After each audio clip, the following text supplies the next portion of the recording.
Broadcasting from Century Studios in downtown Regina, Harvard Media presents The Sports Cage, where Saskatchewan comes to talk local sports. Be part of the show. Call 1-866-767-0620 or text 306-936-6262. The Sports Cage. Streaming at sportscage.com, our YouTube channel, and on the radio at 620 CKRM.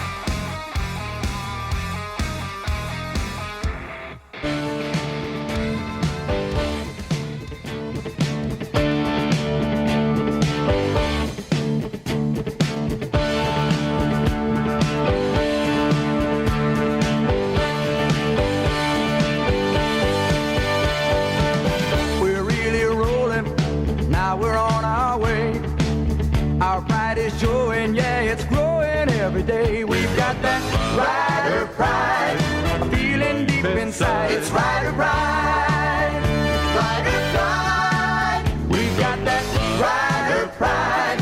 You know, Friday edition of the Sports Cage for sasktoday.ca, your news hub in the province. We are a couple days away from the Riders and Hamilton Tiger Cats. Curtis Gammon is with me today. 3 hours for you. We are going to have a special edition of press coverage with Glen Suitor. That is coming up in about 8 minutes' time. If you're watching the feed, thank you very much. World Cup today, updates. Spain, they have advanced. If you didn't want to hear that, sorry. But yeah, we'll talk some World Cup sprinkle of the day. Also, of course, Farhan Lalji is with us today. Hour 3, Luc Mullinder from our broadcast team. And then Zach McPhee. Teased this yesterday. He is the hockey player turned country music star playing the main stage tomorrow at Country Thunder. But young Zach played 4 years for the University of Regina Cougars just a few years ago. And now he's playing country and Western music. Curtis? Yeah. Are you expecting me to play country music? You pulled the mic to your face and you have that little smirk on you. I'm like, oh, Curtis has something. Former producer of the Sports Cage, or operator, and now he's country music star. Curtis Gammon. Could you imagine? With his new hit. I'd look good in a cowboy hat. I could see it. Yeah. Actually, I do own a really nice cowboy hat. Guess how much X it is? Cowboy hats can be really expensive. I know. That's why I'm saying. I bought cowboy boots in Nashville. My wife kind of pressured me into it. It was a hard peer pressure. Some would call it bullying. But I bought them, and they were like, oh, they're the most comfortable things. And I've worn them a couple times, and they were so uncomfortable. I need to get them. Can you get them stretched? Yeah, you stretch them with your feet, man. Prairie Land Rentals text line 936-6262. We love the participation. Prairie Land Rentals, 600 Albert Street, where you get to deal with the owner. You can rent basically anything you need for a job, or you can go for your lawn and gardening Husqvarna dealer. Get the peace of mind, the warranty with anything Husqvarna at Prairie Land Rentals. Again, 600 Albert Street, 936-6262.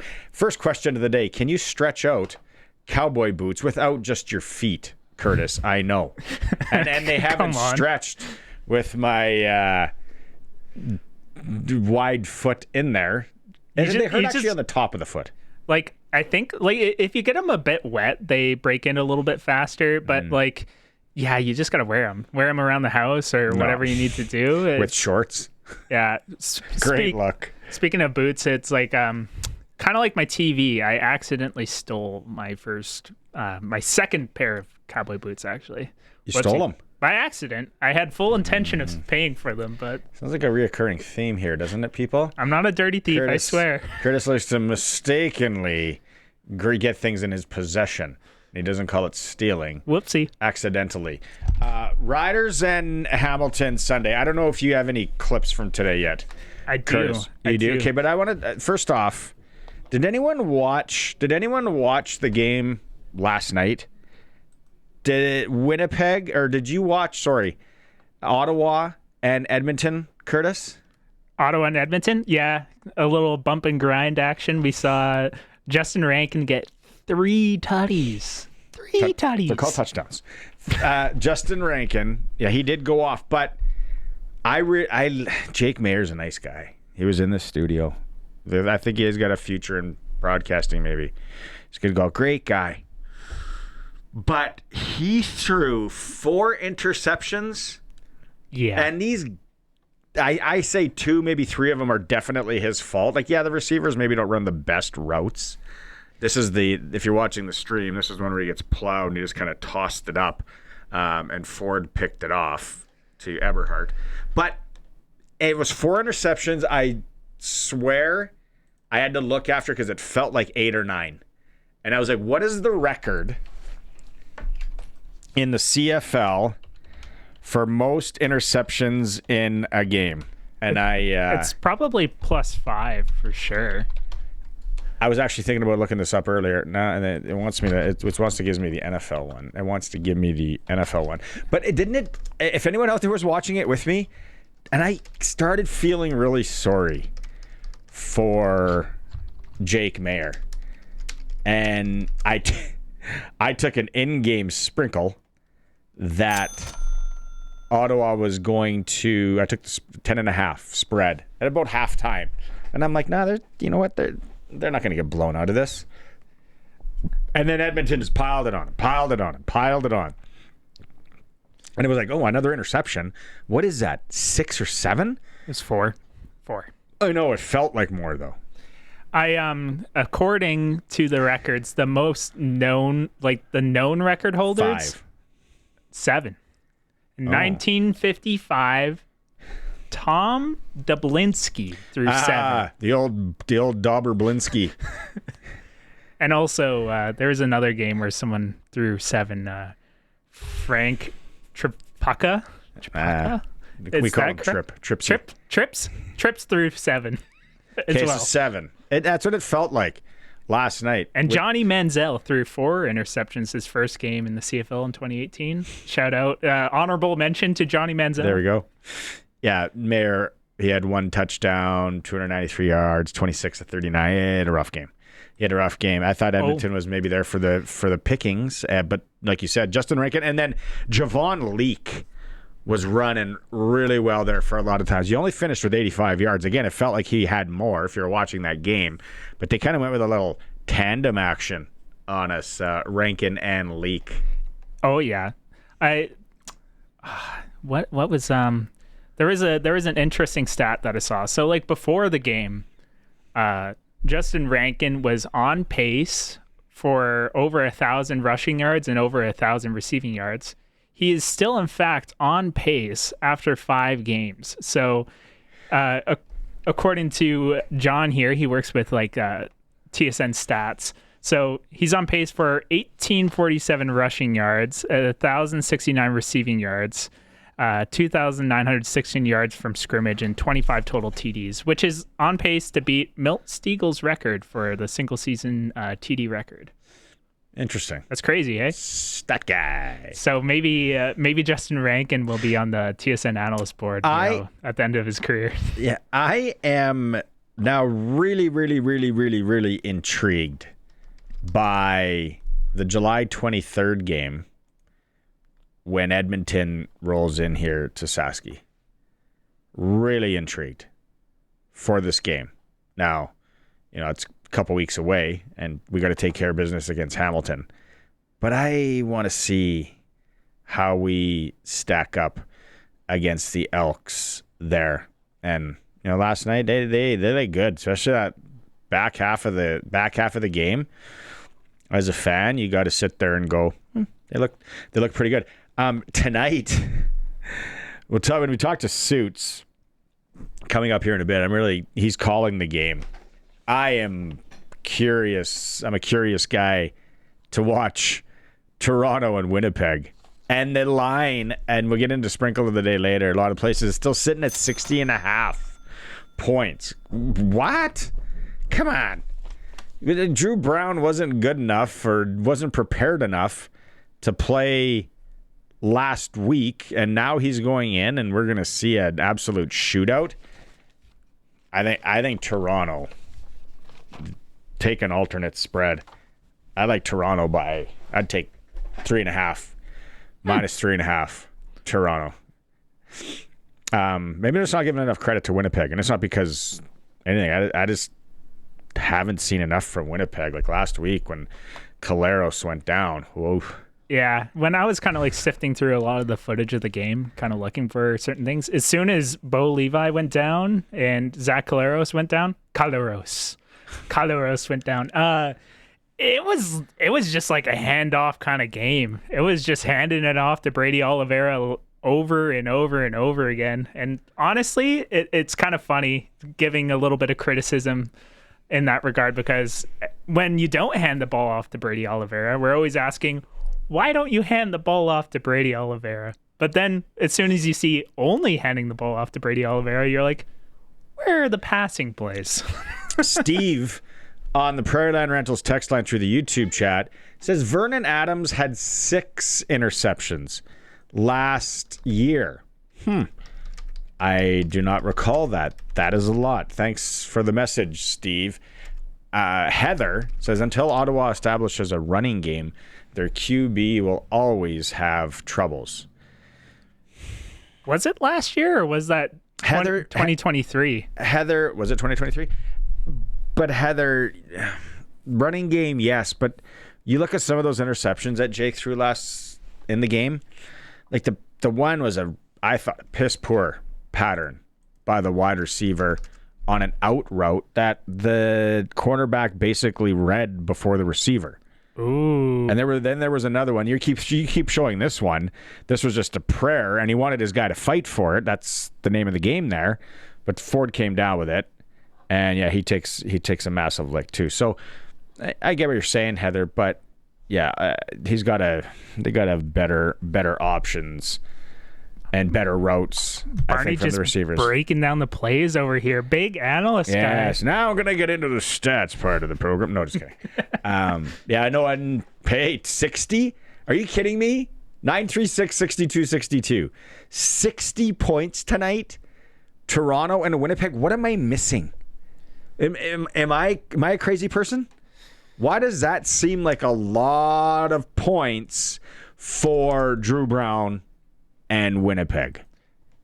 Maybe it's less about Drew Brown and Winnipeg and more about Toronto and Chad Kelly. What is he going to put up 45, 50 on his own? Okay, maybe, I guess. It's a possibility. Yeah, sure. I mean, he put up 44 against Ottawa in that third week. Ottawa's. I don't know if we want to measure anything against Ottawa. They put up 40 against us.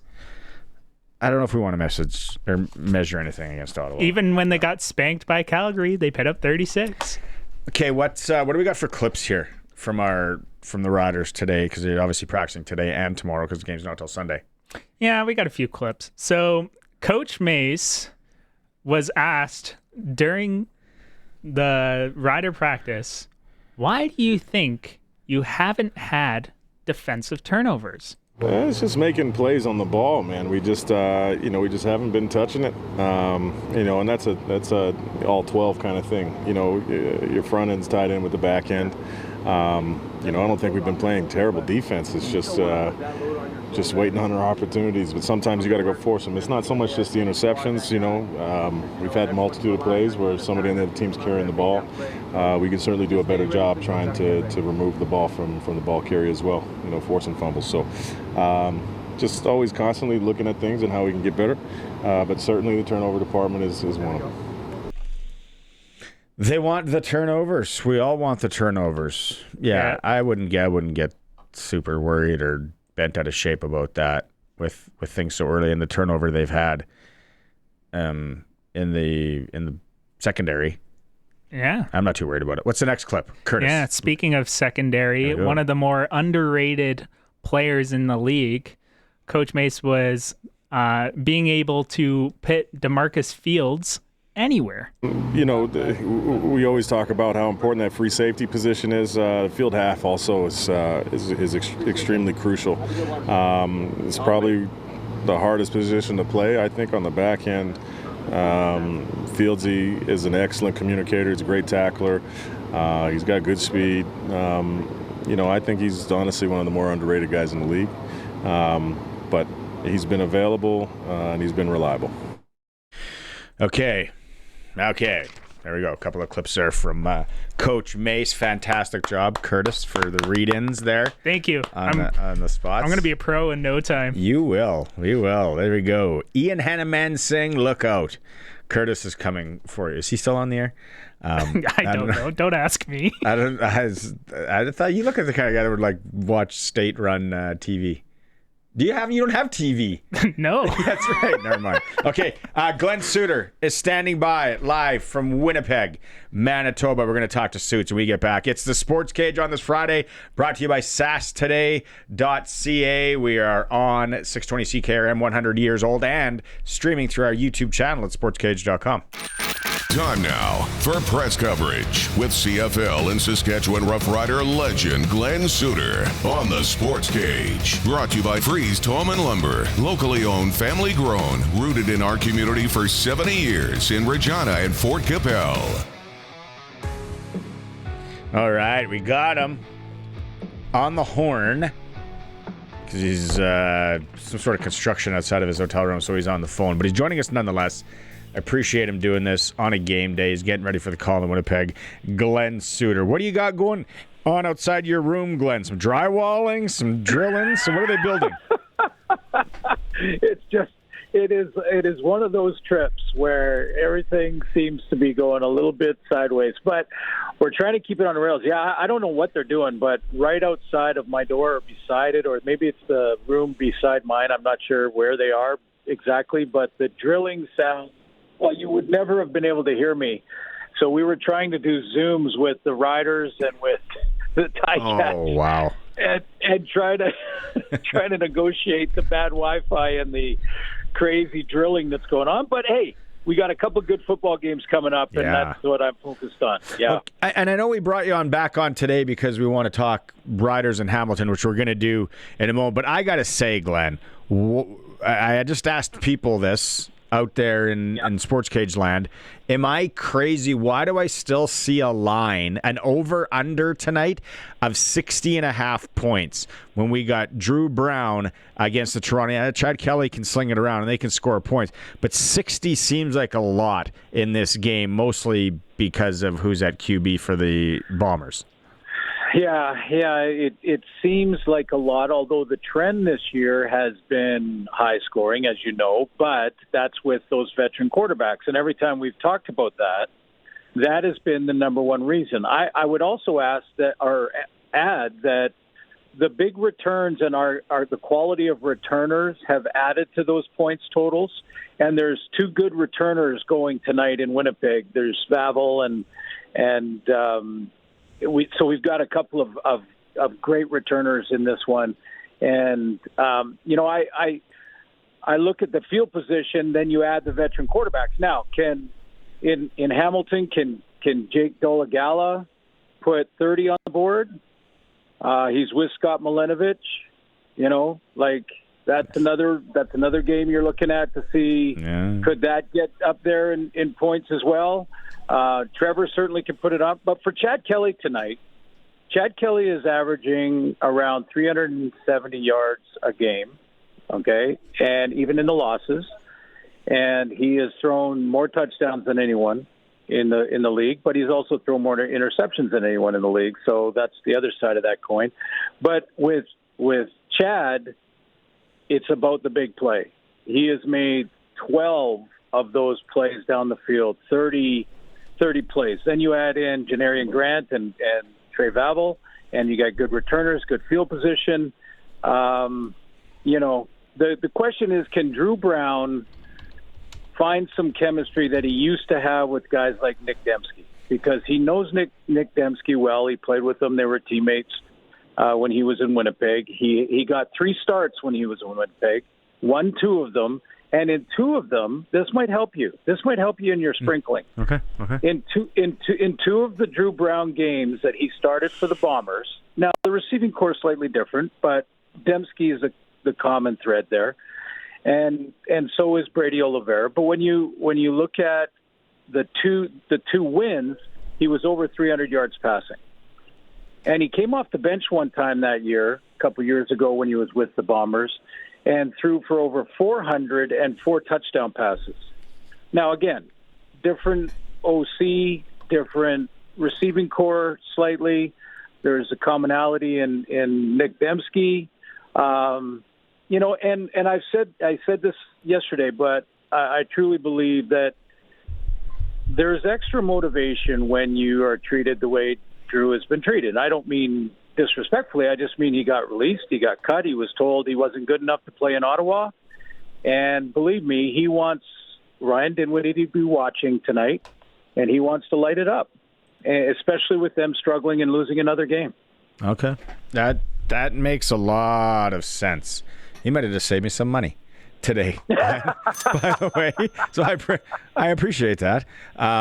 Hey, let's shift to the game Sunday, because you're coming in. You're doing the game. It's going to be hot, by the way. So don't wear anything too thick, kind of thing. Yeah. It's and that obviously affects players, and then we got to watch the weather. Like tonight in Winnipeg, you got to be watching the sky as well, because it's hot there. You never know what's going to roll in on the prairies when it's hot like that. But Sunday, Glenn, Jake Dolegala, first off, did you think, just with the success he's had against the Riders, did you think that we were maybe going to have Trey Ford as the starter named? Yeah, I was curious on that one, but I talked to Scott Milanovic about it, and he said, it was an interesting sort of training camp preseason, and then what we've seen so far in the regular season with Bo being the guy the whole time, and then Trey coming off the bench, and then Dolegala playing late. He said, when I've evaluated these two quarterbacks, neither one of them has sort of separated from the pack and kind of separated to a point where the coach is forced to go, well, he's clearly won the job for the number 2 spot. He said there were times when Trey looked really good and had a great practice or a great preseason game, and then there was a time when Jake looked really good and had a good preseason game, and then there was the next time when they didn't look so good. So he said it's been a little bit up and down, but he didn't really talk much about the experience level. I think Trey's they probably started similar amount of games. Trey probably a little bit more than Jake, but I think if you're looking at the system, Jake fits the system better, because Bo is a drop back pocket guy, read the defense, get it out of his hands. Jake is a drop back pocket guy. Yeah. He can move, but he is a drop back pocket guy, and Trey is completely different. So, that's why I'm not overly surprised that it's Jake. Had a great conversation with him today around the drill noise in my room, and he's real excited. He doesn't like the way this has happened. Obviously, no one wants to see a teammate go down to injury like Bo did, but he is really excited about leading this team. Jake Dolegala has been in quarterback rooms with Trevor Harris, Zach Collaros, and Bo Levi Mitchell now, and Cody Fajardo. So when you look at that kind of experience and what he's been able to absorb from all 4 of those guys, and now Scott Milanovic as well, he feels like he is at a completely different level of confidence today than he was when he was in Saskatchewan, for instance. So, I take that for what it's worth. That's still talk before we actually kick it off, but he appeared very confident and looking forward to this chance. Kind of like the Riders, I feel, where they have somewhat of a plethora of receivers and good receivers. And, when Trevor has time, he's dissecting it and throwing it around the yard to whoever. Yeah, KSB's had some games. Sam Emlis has had some games. Keyshawn last week. But I feel, even though it's Jake Dolegala that's standing at 6'7", you got Smith, Lawler, Wheatfall, Gittins Jr., Roundtree on that Hamilton team. All can catch the ball as well. Who's maybe the guy on that receiving core, Glenn, that doesn't get the accolades? Well, I think Keandre Smith is starting to get them now, so he might not fit. Maybe Wheatfall has really kind of not come into his own yet, but is definitely 1,000-yard. The skill set is there to be a 1,000-yard receiver for sure. So we maybe haven't seen that yet as a Hamilton Tiger Cat. We saw it more as a Bomber when he was a Bomber, but that would be the guy that'd sort of be the under-the-radar guy. But I talked to Corey Mace today about that. I said, man, I'd be tempted right now to play against Kenny Lawler, to play defensively like a cover two man, which is basically you man-to-man. You put a man on every one of the receivers underneath, but you also have two guys free over the top, and you could lean those guys to the Kenny Lawler side of the field. And I said, do you get tempted to think that way just to make sure Kenny Lawler doesn't beat you? And he said, not really. The only reason I don't do that is because if you're going to do that, you better be sure that the other receivers they have aren't going to do anything, that they're not a threat at all. And those other receivers that they have are threats. So I lean away from overplaying one guy on their offense, although Kenny Lawler is so good. He's going to make his plays. Let's put it that way. He'll make his plays. But to answer your question, I think Wheatfall would be the under-the-radar guy.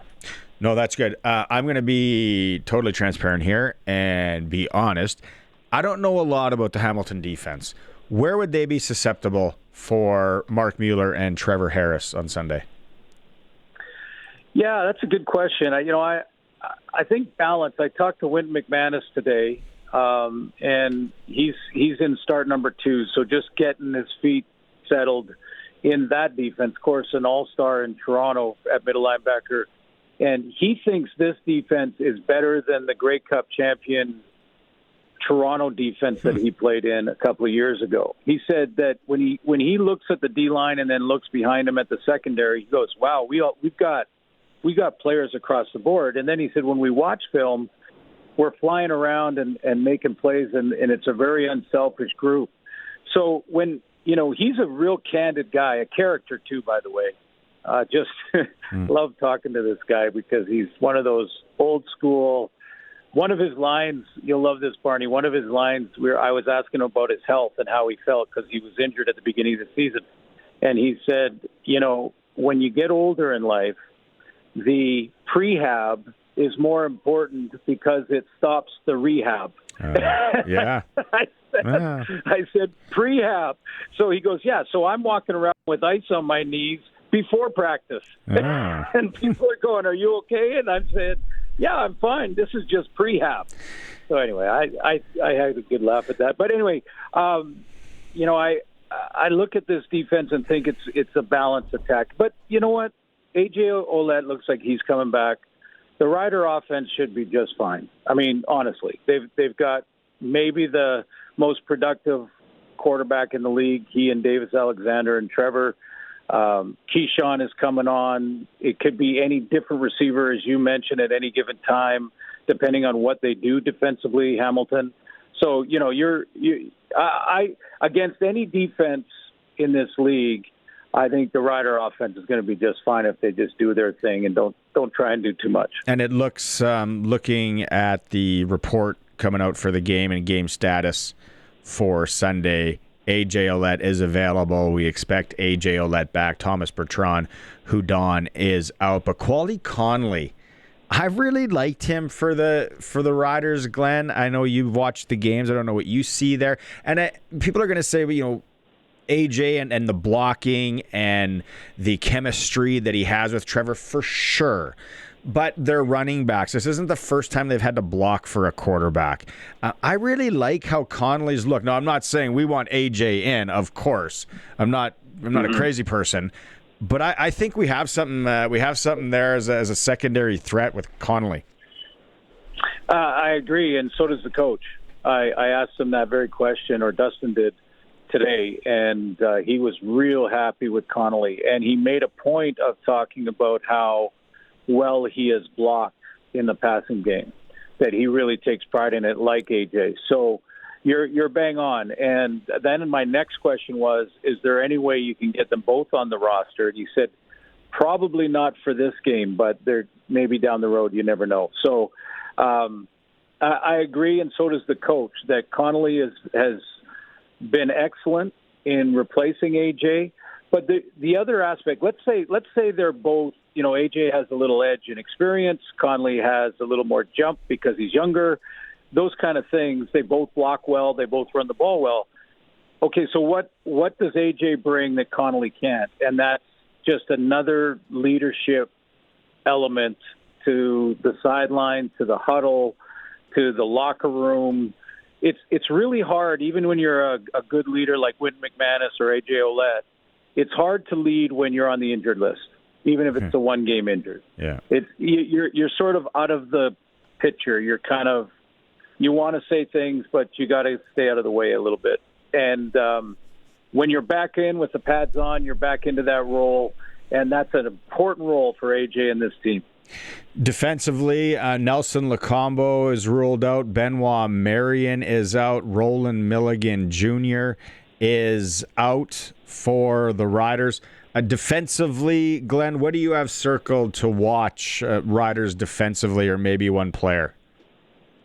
The player I've been really enjoying, and I guess I'm a little bit biased, Barney, because of the position he plays, but Jackson Ford has continued to ascend here. He keeps, the arrow is up with Jackson Ford, making plays, flying around, taking control, not getting too anxious and starting to jump things and maybe get out of position when he wants to try and create a play, rather have the play come to him, be patient, and then go attack.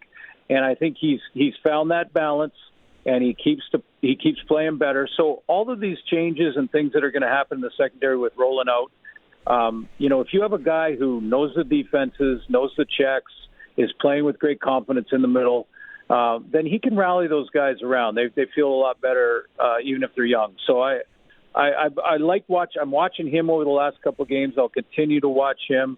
And by the way, Josh Woods turned around and said to us today that when he turns around and looks at Jackson, he just thinks, wow, this guy's a player. He's getting his nose in there. And so when your teammates are starting to say that, that's when you know you're playing well. That's the guy I'm going to kind of watch. The question for me, though, Barney, is how are they going to attack a young guy that in Dola Gala that is a great opportunity. He has a little experience, but do you all out blitz a guy like that, or do you try to disguise your stuff and try and fool him into throwing it where he doesn't want to throw it? And I asked Corey Mace that today, and you'll never guess what the answer is. I'm not telling you what we're going to do. Come on, Coach. Give me the playbook, Coach. Let's go. Give me a hint. But you know what? With that said, Suits, and football is football. Doesn't matter at what level. But when you have a guy that was in your stable, and the Riders, along with tape, agreed, but he was here. They might know things. It's like, okay, analytics, data-wise, he looks this way more than that way. If he gets into trouble, he's going to shift this way. They might know a lot of that, where then they can, like you said, disguise something or somebody to come off an edge and whatnot. I think the benefit, as much as he knows the Riders, but there's turnover there, they know him. It's more of a benefit to the Riders.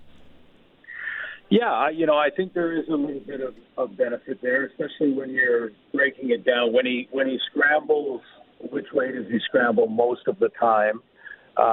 If you rush him off the right side, like his strong arm, his passing arm, if you come from that side, if you're blitzing, does he automatically try to escape, or does he try to throw into the teeth of the blitz?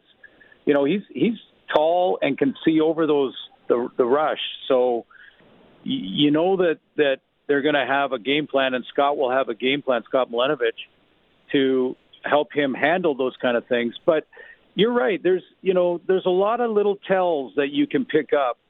And, for my game tonight in Winnipeg, I talked to Ralph Hawley, a defensive tackle. He says, you'd be surprised how many tells there are in offensive line that you play against when you're a defensive lineman. The guy will lean one way, or he'll pick his hand slightly off the ground in his stance when it's a pass blocking situation.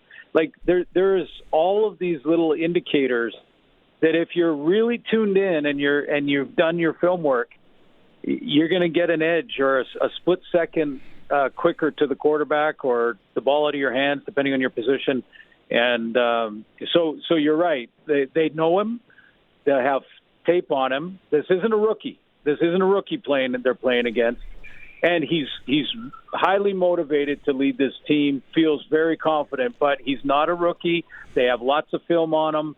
And there are probably some of those tells that they would never tell us about before the game. Because if they did, Jake would change the habit immediately. Oh, good stuff, Suits. Thanks for doing this on a Friday. Really appreciate it. And you know what? You go back to your room. They might be done drilling. I know you like to stay at the Coachman when you're in Regina. You never know what you're going to hear outside your room there. But maybe mosey on up and see if your room's okay to go into.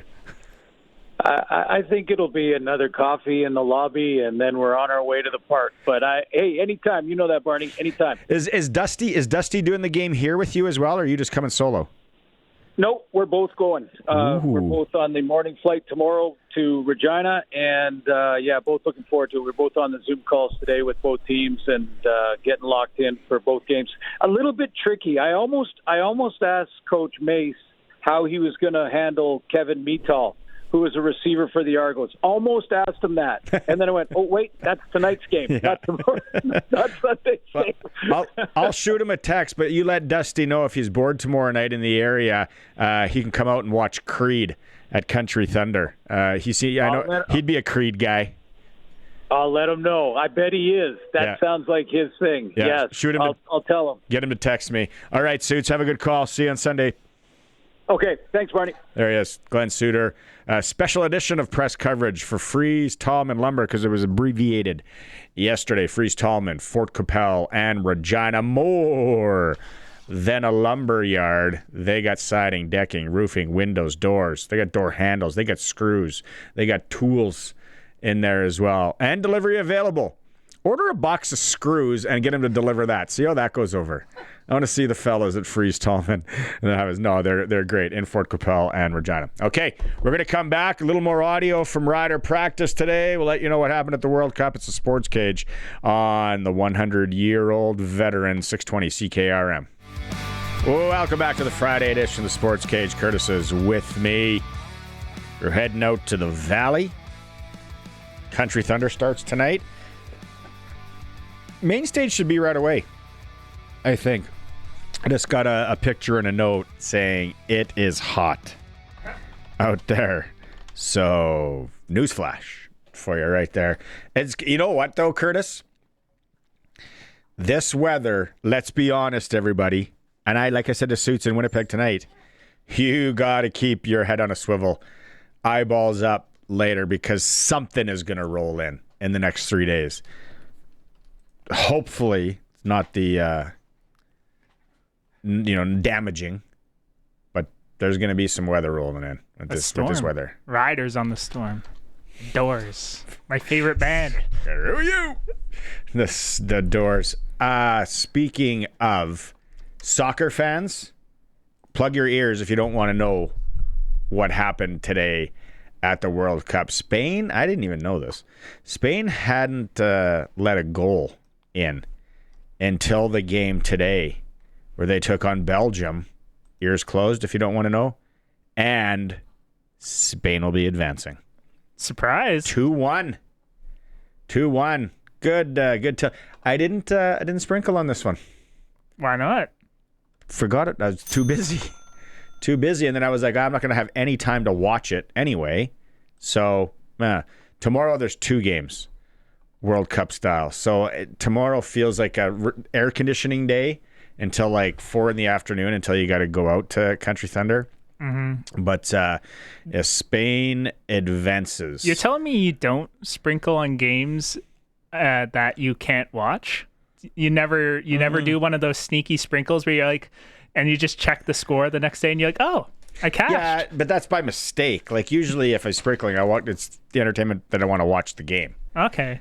So it's very seldom I do a blind sprinkle of any sort. So, okay, there's that I wanted to touch on for people out there. And then let's get back into some Rider audio today from practice. If you did missed it, the Rider, I guess, game status came out.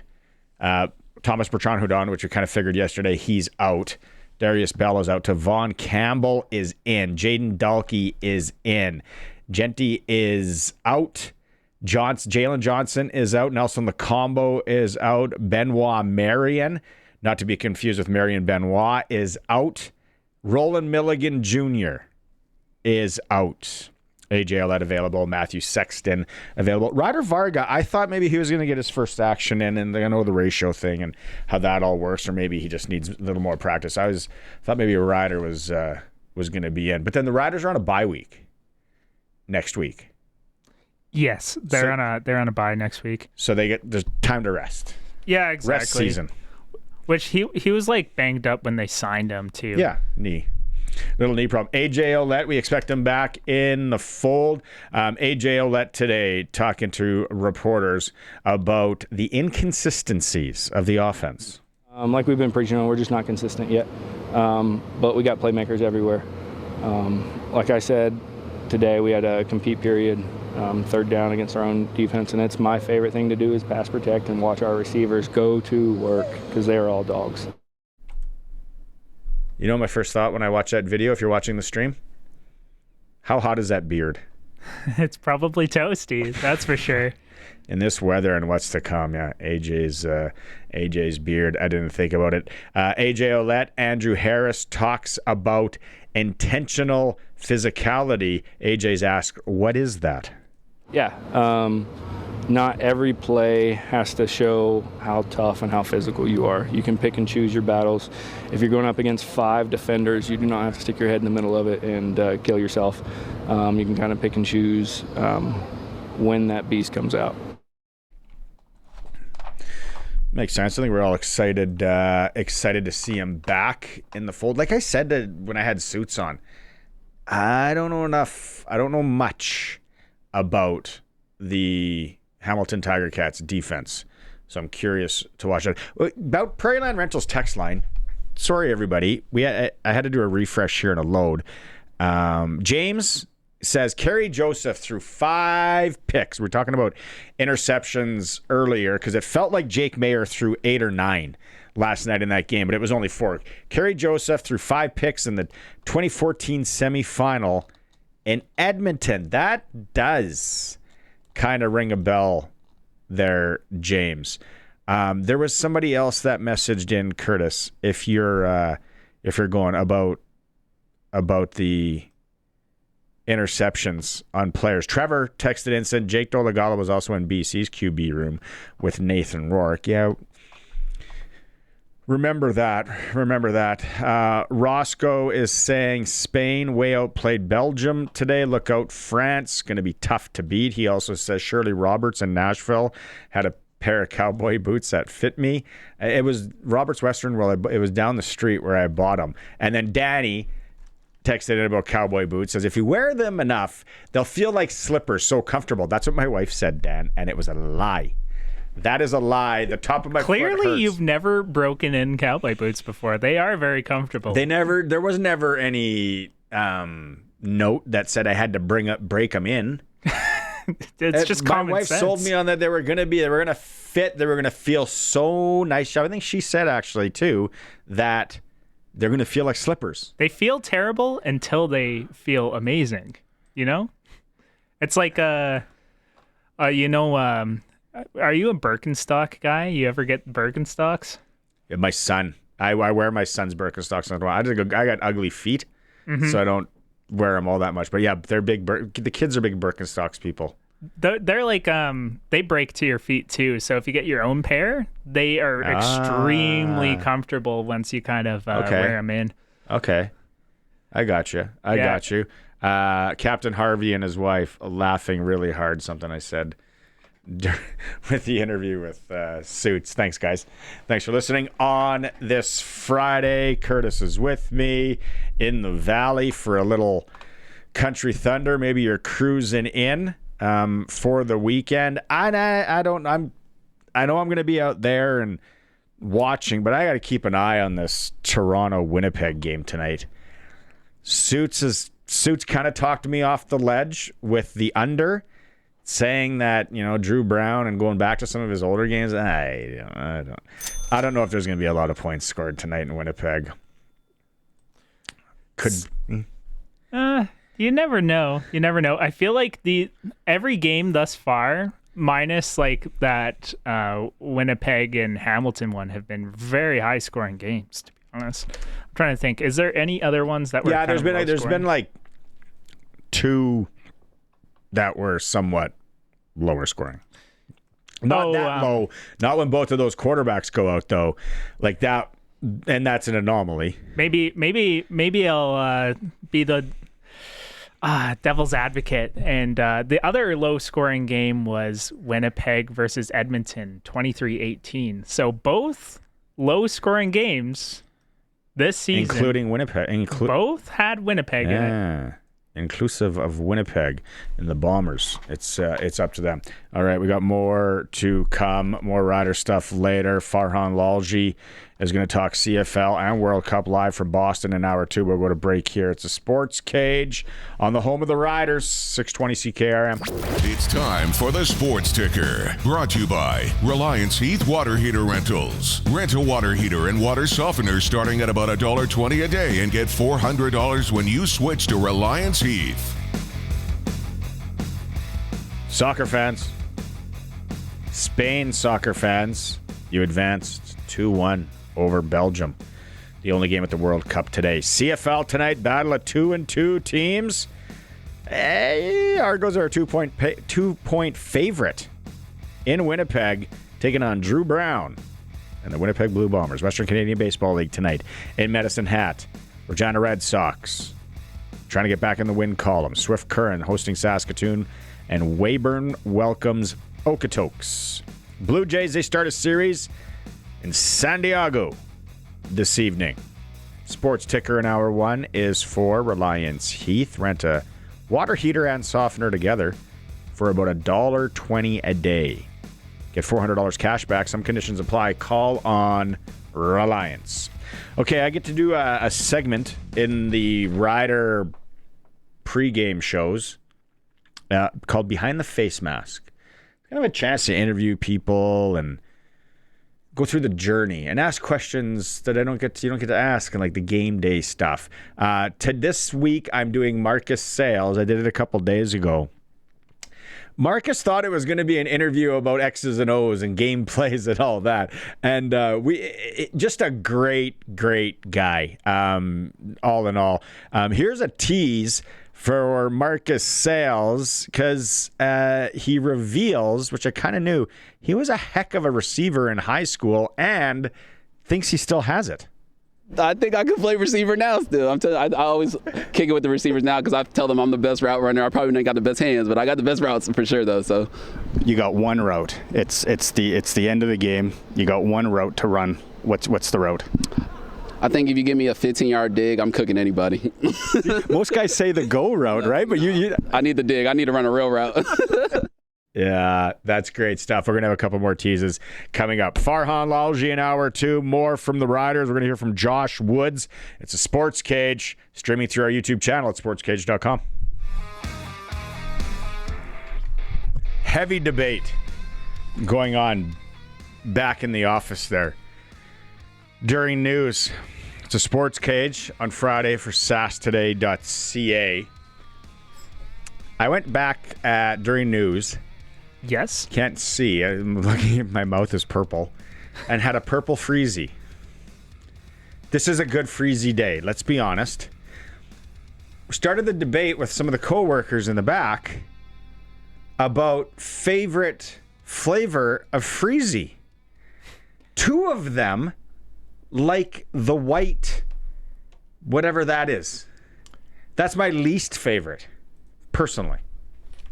Curtis? I like orange. Orange is banging. Orange slaps. I had an orange one earlier. Orange does slap, as the kids say. I just had a purple one. Nothing wrong. As a kid, I remember blue was my favorite, probably because it makes your tongue and whatever blue. But the white one? It's like cream soda usually. Is that what it is? Yeah. Nah. I don't think so. And then Landon wanted to say, okay, ice cream or a Freezie. Well, that's not even the same league. It's saying NHL East Coast Hockey League. Which one's which, though? I'm doing a Freezie because we don't have an ice cream machine in the back. We have a bucket of Freezies that were purchased like 3 years ago, and they don't go old. So yeah, I think the white Freezie's Bush League down at the bottom for me. I don't mind it, but orange is definitely top tier if we're ranking Freezies. Want to do a Freezie power ranking? Heavy hitting news. There we go. Riders and Stamps on Sunday. Farhan Lalji is going to be with us in about 7 minutes' time. Keep an eye on that. Question on the Prairie Land Rentals text line. How will the roster shuffling look like with Bertrand Hudon, the combo out tomorrow? Looks like Dalkey comes in for the combo, but who replaces Hudon? Is the kid from the Thunder still around? I was wondering that too, and I'm not. He's still on the practice roster, right? Like, he's not on the active roster. But yeah, because they're going to practice with him all year. They usually do that with some junior kids, keep them on the practice roster, and they get to practice with the Rough Riders. But typically speaking, they don't play after the preseason. Andrew on the text line says the white Freezies are just bad. So Andrew and I agree on that one. Hey, yesterday we disagreed. Today we agree. We're gonna have to save this one for Where Do You Land Wednesday. No, we got the hot dog one on Wednesday coming up. Riders and it's Riders. Sorry, I said Riders and Stamps. Yes, Riders and Tiger Cats coming up on Sunday here at Mosaic Stadium. Because I'm reading text messages while we do this. There's some funny ones and some good ones. Rose hasn't messaged in a while. I was wondering where Rose was, if she was on holidays. Rose says Birkenstocks are amazing footwear, not just outside in the city in the icy cold. That was one and done. Oh, Rose, do you take a spill in some Birkenstocks? They're not cheap either. They're, like I said, they're worth it though, in my opinion. In my personal opinion, comfiest kind of sandals I've ever had, and I was so proud the summer that I got Birkenstock tan lines. I was like, wow, that was the goal for the summer, and it made it happen. Birkenstock tan lines. That could be one of the weirdest goals I have ever heard someone want or have. You draw weird lines in the sand, just FYI. Yeah, that's okay. Be on the lookout for our friend Farhan. He should be coming up. Yes, sir. South Central Saskatchewan, if you just didn't hear the crazy alert, that I think that's the first time I've ever heard it played in French as well. South Central Saskatchewan, that Dundurn area, Blackstrap Lake, Elbow, and Hanley. Used to have a free loaf of bread with a fill-up in Hanley at the gas station there.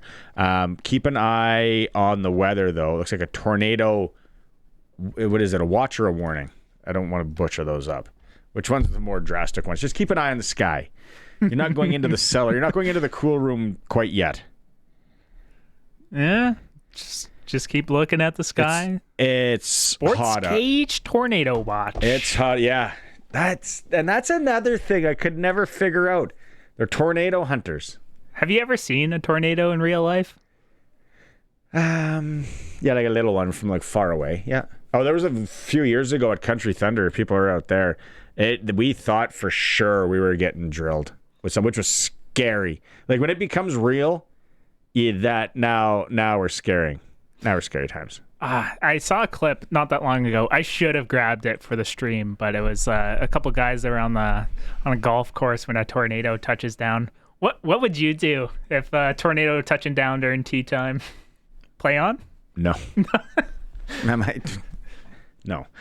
Roscoe today. Absolutely love our regulars that text in.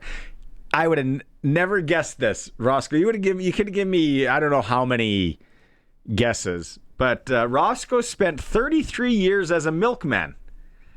Wow. It was the Revel. Oh man, Revels. They don't have those anymore, I don't think. Creamsicle, Fudgicle, and Vico all day. What about the little ice cream cups, Roscoe, with that little wooden spoon thing? It wasn't even like a real spoon. It was like a wooden stick, and they kind of made it round. So you felt like it was a spoon, but it was far from a spoon.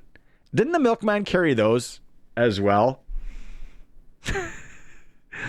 Yeah, that's those little... Did you ever have the ice cream cups? You must have. They think they still have them. They're little cups, and you get like... They used to give them around the schools quite a bit. It was a school thing. Yeah. I remember getting it from Chartwell's.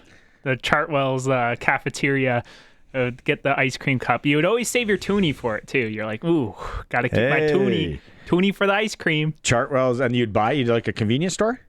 The Chartwell's is like a cafeteria, but it's like a cafeteria for like school districts. Hey, little Curtis, here's your cup. And then they talk about you. There's that weird kid that likes tan lines. Okay. Prairie Land Rentals text line. How about a shout out to loyal Sports Cage listener TJ, Tommy John Eamon, in David? What you didn't? Who's playing at Country Thunder on Sunday in the Songwriter Showcase? Oh, everyone should come check it out. He's a shout Sports out, Cage listener. Shout out TJ in Davidson. I've never done this Songwriter Showcase. I think that'd be fascinating to sit down and like listen and how songs are written. I think that's what it is, isn't it? No clue. Dixie Cup, Roscoe. Thank you. That's what they were called. Dixie Cup. Whoa. The Dixie Cup. Yeah, I've had a Dixie Cup once or twice in my lifetime. I brought this up to look for Farhan. I brought this up to people in the back as well, co-workers. Please, somebody out there remember this. If you were born in the 70s, maybe the 60s, early 80s, the snack and a half.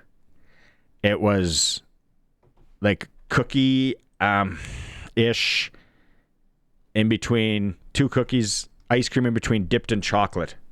And then it was in a package. And it was called Snack and a Half. Oh, man. And you can't buy them anymore. And that's like one of the things I was talking about yesterday, like the hot dog thing, the smell that takes you back. That'd be nice to find. Schwann's carried those ice cream cups with terrible wooden spoons. Millsy, Schwann's best trucks in the league. Two of my friends right out of high school, their jobs were working for Schwann's, driving Schwann's truck.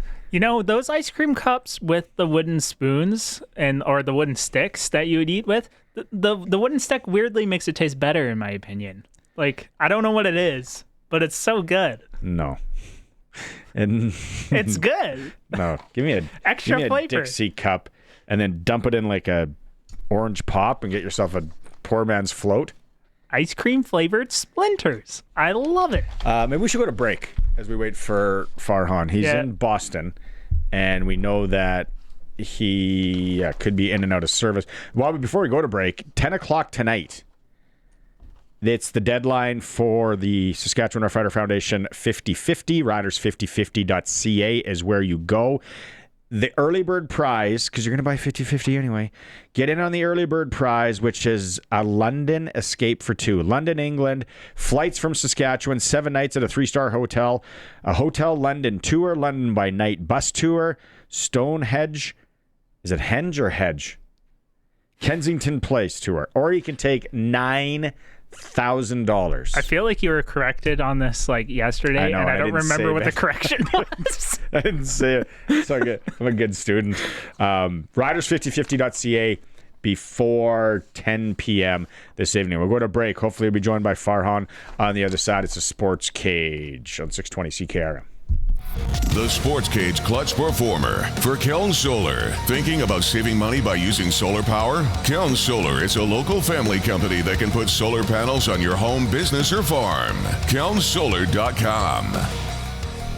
Okay, bear with me here. I want to give some love on the Clutch Performer for Keln Solar today to the Junior Provincial Golf Championships, which wrapped up the Legends Golf Club up in Warman, Saskatchewan. On the junior women's overall, Grace Odnicon won. Chloe Wills from Kyle finished second. Grace Odnicon out of Saskatoon in the women 18-17. Chloe Wills was second there as well. Shout out Taylor Perry from Regina finishing third there. Junior women 14 and 13. Natalie Manula from North Battleford. Shout out Tropical Inn. Alexei Melstad from Wynyard was second. Junior women 16-15. Grace Odnicon, Tina Liu from Warman there. On the men's side, again, you got to bear with me because a lot of things moving around here. Men's side, first off, junior male black tees. Ryan Mosier, -14. Shea Manula of North Battleford, must be related to the lady. Dane Giesbrecht. Wyatt Nelson out of Prince Albert. That was an Austin Nesbitt from Pilot Butte, finished T7th on that one. Clutch performers on the junior men, 18-17. It was Mosier again picking up that. Juvenile men, 16 and 15. Manula out of North Battleford. Austin Nesbitt from Pilot Butte finishing second there. Junior men's, the 14-13 Bantam division. Keaton Krelkowicz from Melville. Solid, even par after 3 rounds, 216 gross. June Lee of Regina, shout out Juniper, +6, 222. June getting it done there. And then the young guys, the junior men, 12 or less. Hudson Diebert from Regina. Good job, Huddy. Finishing first. Cohen Bridge from Corman Park was second. So great. Up in Warman at the Legends. The junior golf wrapped up yesterday. Kellen Solar, they love their local sports there too. Family-run company, Lumsden, Saskatchewan. If you're thinking solar, Kellen Solar can hook you up, whether it's panels on the roof or for the livestock operation. Let's get her going with it. Farhan Lalji, we found him. It's time to get the inside story. TSN's Farhan Lalji on SportsCage is brought to you by the Cooperators. Time to get financially fit? Cooperators can build a plan that works for you. Cooperators, investing in your future together. Oh, you're right. Please say that's a duck boat, and you're going to go into the harbor at any time in Boston. No, you know what? We're now in we were just at Dartmouth, so we did Harvard yesterday. Internet issues. Dartmouth is in. Internet issues? Yeah, we're breaking. So, can we call you on the phone? Can you hear me now? Yeah, can we just call you though? Yeah, let's do it. Yeah. Okay, let's just do phone. I'll kill some time here. Dartmouth. They're doing it. He's doing a twirl with his son. When we get him back, he can talk about it. All you parents out there, I think, I don't know if they're, it's a recruiting trip or they're just going to check out some of the schools in the area, but we checked out Harvard, and then we're checking out Dartmouth. Those are 2 schools. Anyone ever been to Boston? It is such an academic city. Like, you walk around that city, and it's like these little colleges for there's MIT and BC and BU and Northeastern and Harvard, and I know I'm missing a bunch. It's just a very smart area. Where's University of Massachusetts? UMass might be in there as well. Okay, he's for the Cooperators.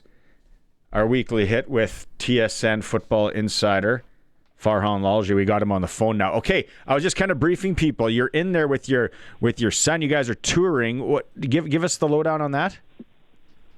Yeah, so we were at Harvard yesterday. So we were in Boston, which is why you're expecting duck boats. And then today we were at Dartmouth. So we were driving through New Hampshire. And if you've never been to Dartmouth, it's in the middle of nowhere. They call it the woods because it literally is a campus and a little town in the woods. And so we were just going through there. And then now from here, we've got a 5-hour drive to New Jersey where we're going to Princeton for a football camp tomorrow. So it's kind of what people do out here. They you know, you come and you get to the camp circuit with the Ivy League schools. And,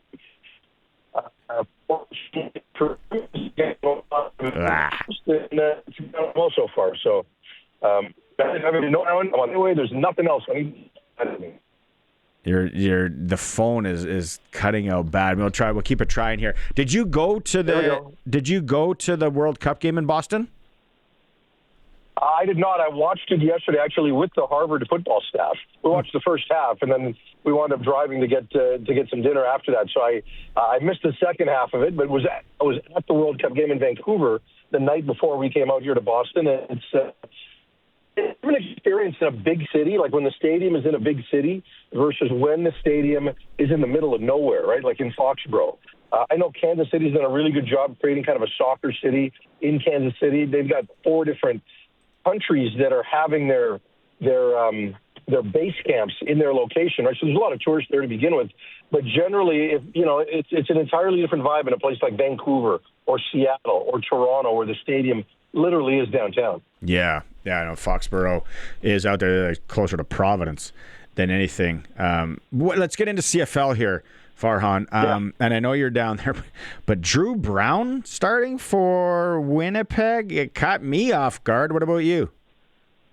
Honestly, it caught me more off guard that he wasn't dressed for the last game. It was 12 days after the trade. I mean, we saw Baker Mayfield 2 years ago play 2 days after a trade and lead his team to a win. And you're talking about Drew Brown, who's got familiarity in Tommy Condell's offense. So the fact that he wasn't dressed last week was probably more bizarre to me. This is a challenge you get when you lock yourself into a short yardage quarterback, right, where your next best quarterback doesn't always get to dress, right? So he didn't dress, and I think Taylor Oglersma was fine. They didn't ask him to do much. They just let Trey Ford lose the game. Happened, and Winnipeg managed to win, and now they've made the decision to go with Drew Brown, who's got some experience. Mike O'Shea values experience. So honestly, I'm not shocked that today happened or the current lineup happened. I'm more shocked at the fact they didn't have Drew Brown in the game ready to go a week ago. I was talked to Suits in hour 1. That was your original slot. Thanks for moving, by the way. I can't get over this over-under of 60.5 tonight between the Argonauts and Bombers in Winnipeg, though. Talk me off the ledge, because I'm ready to hammer that under. I'm with you. Take the under. Like Drew Brown hasn't shown, this will be his first game in this lineup. So, yes, he was in Winnipeg a few years ago, but that was a very different team. You've got Brady Oliveira there, and some pieces of the offensive line are there, but it's a different team, right? Like, Drew Brown hasn't shown me anything this year to make me believe that he's going to walk in there and do some things. Now, you got Chad Kelly, who's basically been a Pez dispenser this year, to quote my good friend Pierre Maguire when it comes to turnovers.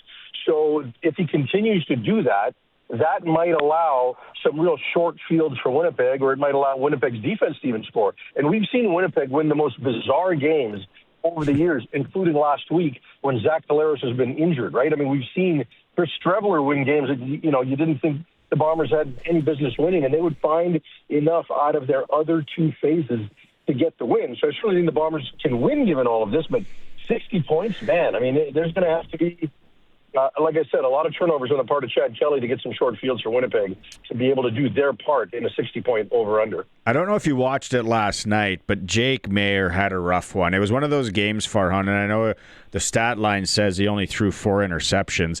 I got to blame him on a couple. I think the routes could have been a lot better on at least one other ones. If you've ever been hung out to dry as a quarterback, you're like, come on, you need to run it a little better for me there. But it was one of those games where, it was 4 interceptions, but I watched most of it, and by the end of it, I was telling Curtis earlier, I felt like he threw 8 or 9 interceptions. Yeah, it was a weird game, right? Because, I understand that their receiving corps has gotten better and they've got some good additional pieces, but why are you not getting Geno Lewis and Justin Hardy more touches, right? Like, the lack of targets those 2 got was bizarre to me, right, starting there. So now you're forcing the ball to a smaller number of receivers, and, the one thing with Jake Maier is that Jake isn't good under pressure. Like, the problems he got in Calgary with interceptions came on medium pressure throws. So a throw I call medium pressure is if you got hit, it would have been rough. It wouldn't have been roughing the passer, it would have been roughing the passer, right? Like, high pressure throws that, you're going to get hit, and that happens so bang, it's going to be a clean play, right? So that third interception he threw, Jake has a tendency to step away from those types of throws. He doesn't really get his hips turned around. He doesn't generate power into those throws. He's stepping away from them, and then they kind of float. And that's what happened on the third pick, right? And that is the classic Jake Maier interception. So, number one, get the ball to your better targets, right? The guys that are big-time players in this league. But secondly, this is kind of what you get, right? When you put Jake Maier in a position where he's got to win the game for you, it doesn't go as well. And Jake is kind of at the stage of his career where he's a bit of a game manager, right? He's not a deep ball threat. He's got to get the ball to places underneath. And when you take those throws away and force him to throw deep, then he has to hang on to the ball a little bit longer. And then it leads to those kind of medium pressure situations. And it's just not where he's good, right? So they got to get the run game involved. It's been non-existent all year, and he's got to get the ball out of his hands faster to some of his actual playmakers, because Ottawa, contrary to popular belief with their offense and their 0-4 record, some playmakers. They can use them. Yeah, and shout out to Heather, who texted in a little while ago exactly what you said. They got to get the running game going in Ottawa. So on the same page there. I'm wondering, is it a couple of weeks? Is it a week? Is it maybe a month down the road? When are you and I talking and I'm saying, well, it was bound to happen. Eugene Lewis is really frustrated with how things are going in Ottawa. Oh, my guess is he's already frustrated, right? We just haven't talked about it yet, or he just hasn't been demonstrative. Ultimately, Geno Lewis is getting paid, and I think he's at the stage of his career where that's a big priority. So you don't want to put yourself in a position where you're a cancer in the locker room and then you get cut, although these guys are so front-loaded in their contracts, it wouldn't matter. And I'm not saying that Geno Lewis is being toxic or anything like that. Geno Lewis is a good guy, and he's generally a pretty good teammate. But, yeah, I mean, he's going to get frustrated because he's a deep ball target, and he doesn't have a deep ball quarterback. Now, they may go to McLeod Bethel-Thompson, right? I understand the problems that Ryan Dinwiddie had with Drew Brown, and it just wasn't a fit in the room. And Jake Maier is such a good teammate, and he's such a good human.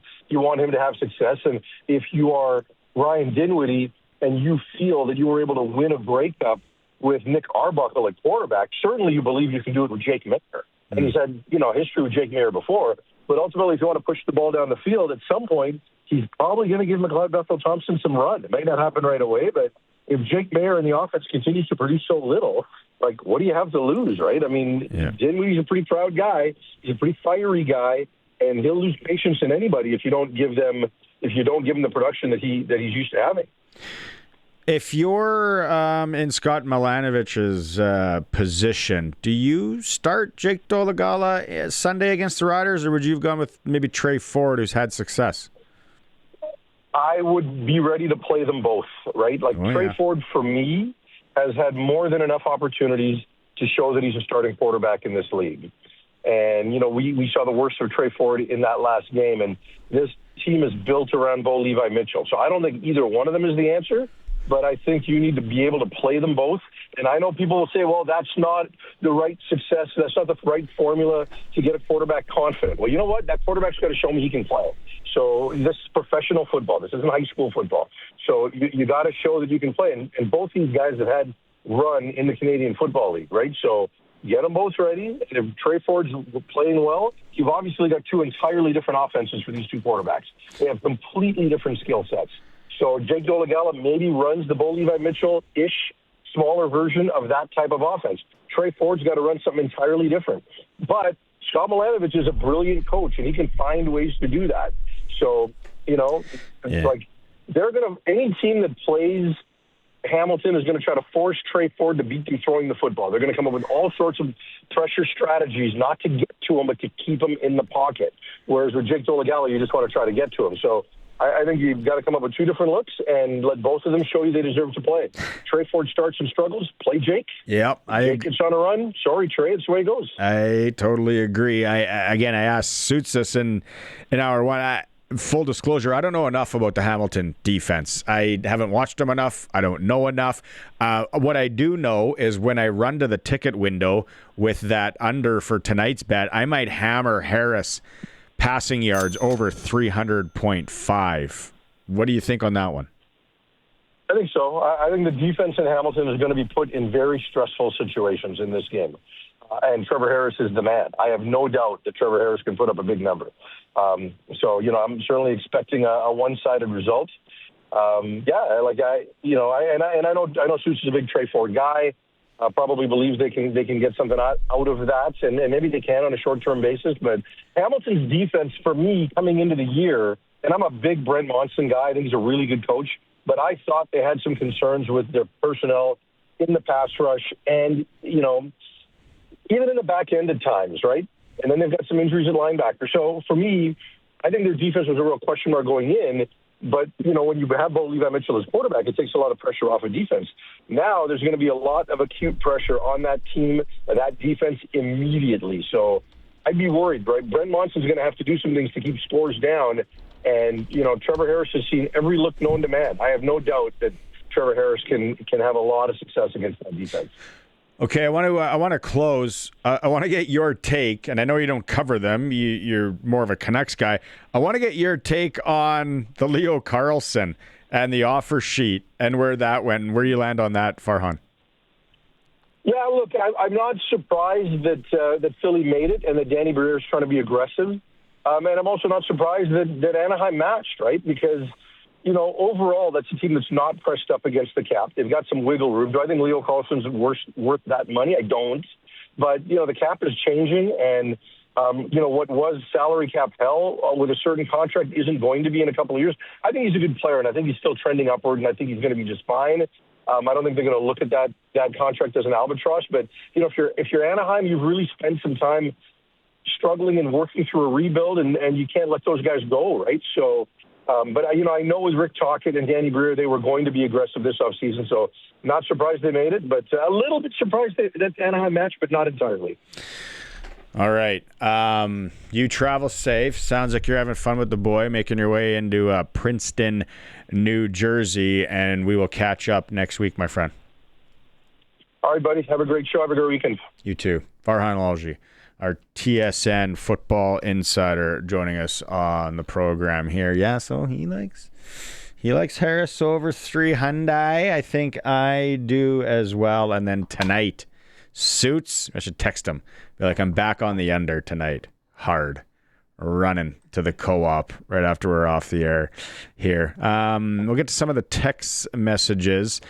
Lots of knowledgeable fans coming at us here. Shout out to Heather. Hey, Bulls fan. I tell you what, you call in, you can come on. He says he wants to request a new segment, Florida Man's Fridays. I call in and rant about stuff in sports. 936-6262. What's the toll-free number? Yeah, he's from Florida. He can pay the long distance. Don't give him the toll-free number. You don't pay state tax. I don't know it off the dome. You can Google it, though. 1-866-767-0620. I talked about this on Tuesday, how the SportsCage, it's more of a text-in kind of crowd, which is okay. I love it. Rose is buzzing on the chat line today. Chapman's anything, butter tart especially. I think she's going back to the ice cream thing, where we found out that Dixie cups and Roscoe was our neighborhood milkman. Roscoe, here's a story for you quickly. I used to do papers at like 6 a.m. when he's crazy time in Saskatoon. Probably not an area you'd want to be doing papers at 6 a.m, but whatever. My Vietnamese friend and I, who's now a professional chef, we had 2 routes. And one of them was on the sketchy shoot. Yeah. The milkman was always delivering milk in the morning. And there was a couple times I still to this day remember that he said, "Hey, would you like anything?"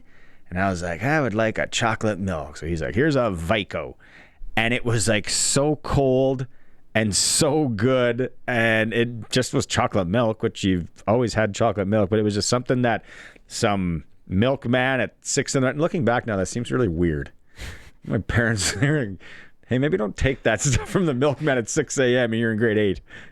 Walking around the streets. But the milkman, again, take me back, time machine. I want to go back. Just recently framed a roof on a building from Brandon in Bladworth, home of Corey Sarch. Nothing test your work like an F5 tornado. Ooh. So is it bad because, if people are just tuning in, South Central, this was about the top of the hour, so I don't know, 30 minutes ago, heads up in the sky in that Dundurn, Blackstrap Lake, Elbow, Hanley area. Conditions are favorable for the development of a tornado.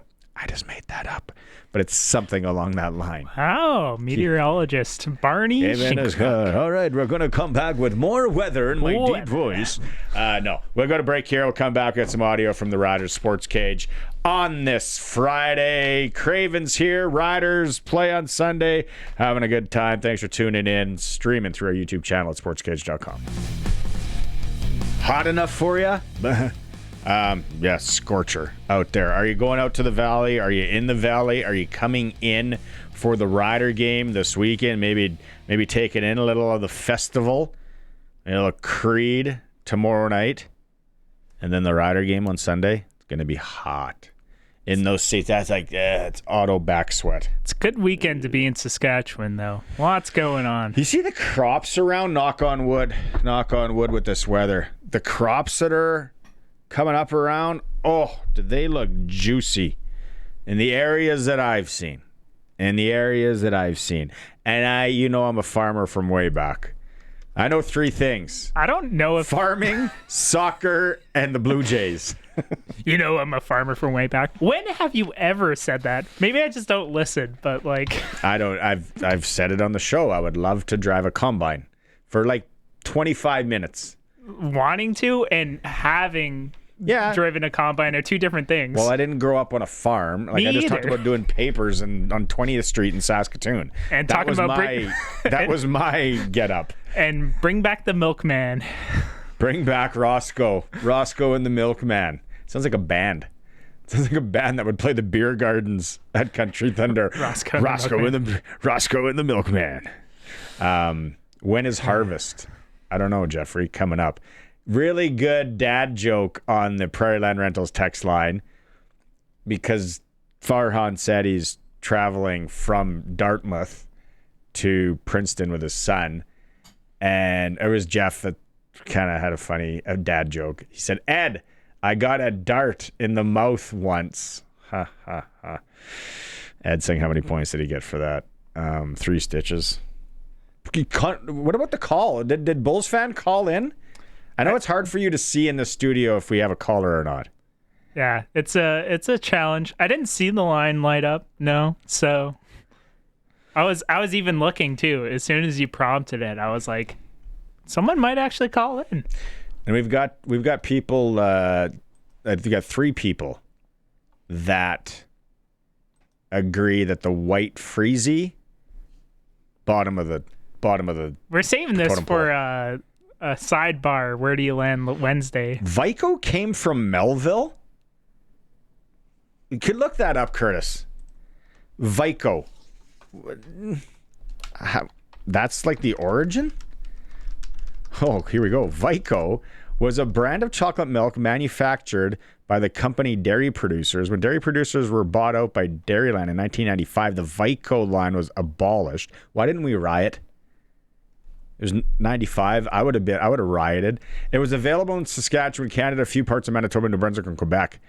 Not going to hack up some name in Quebec. Still uses the name Vico for one of their chocolate milk products.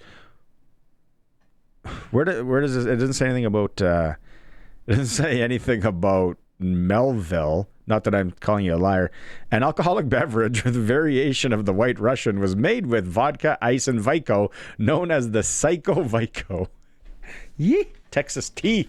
You're getting good at Google, by the way. Here we come. Look at you go. It's not the Google. It's how I type and then have to look everything here, my friend.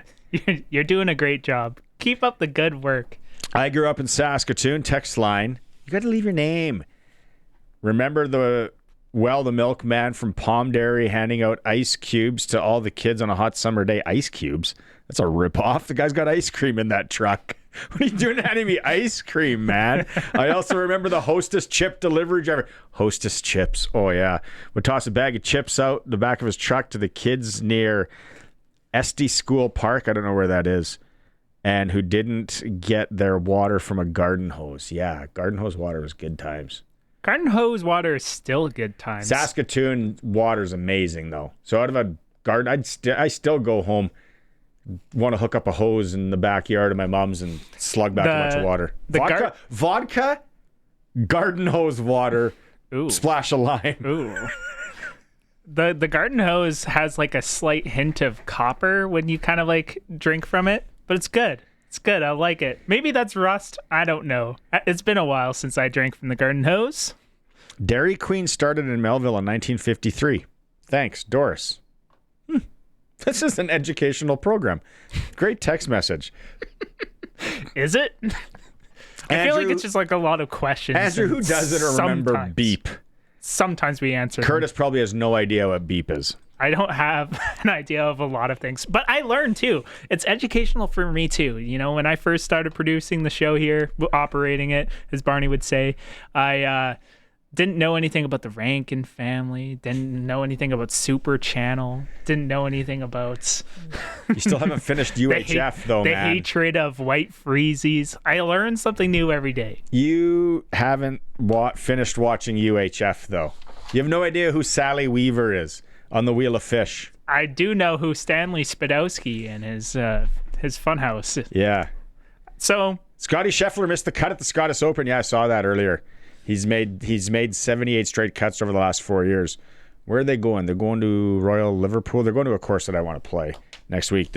We'll be talking about the Open on this program next week. It's my favorite major of the year.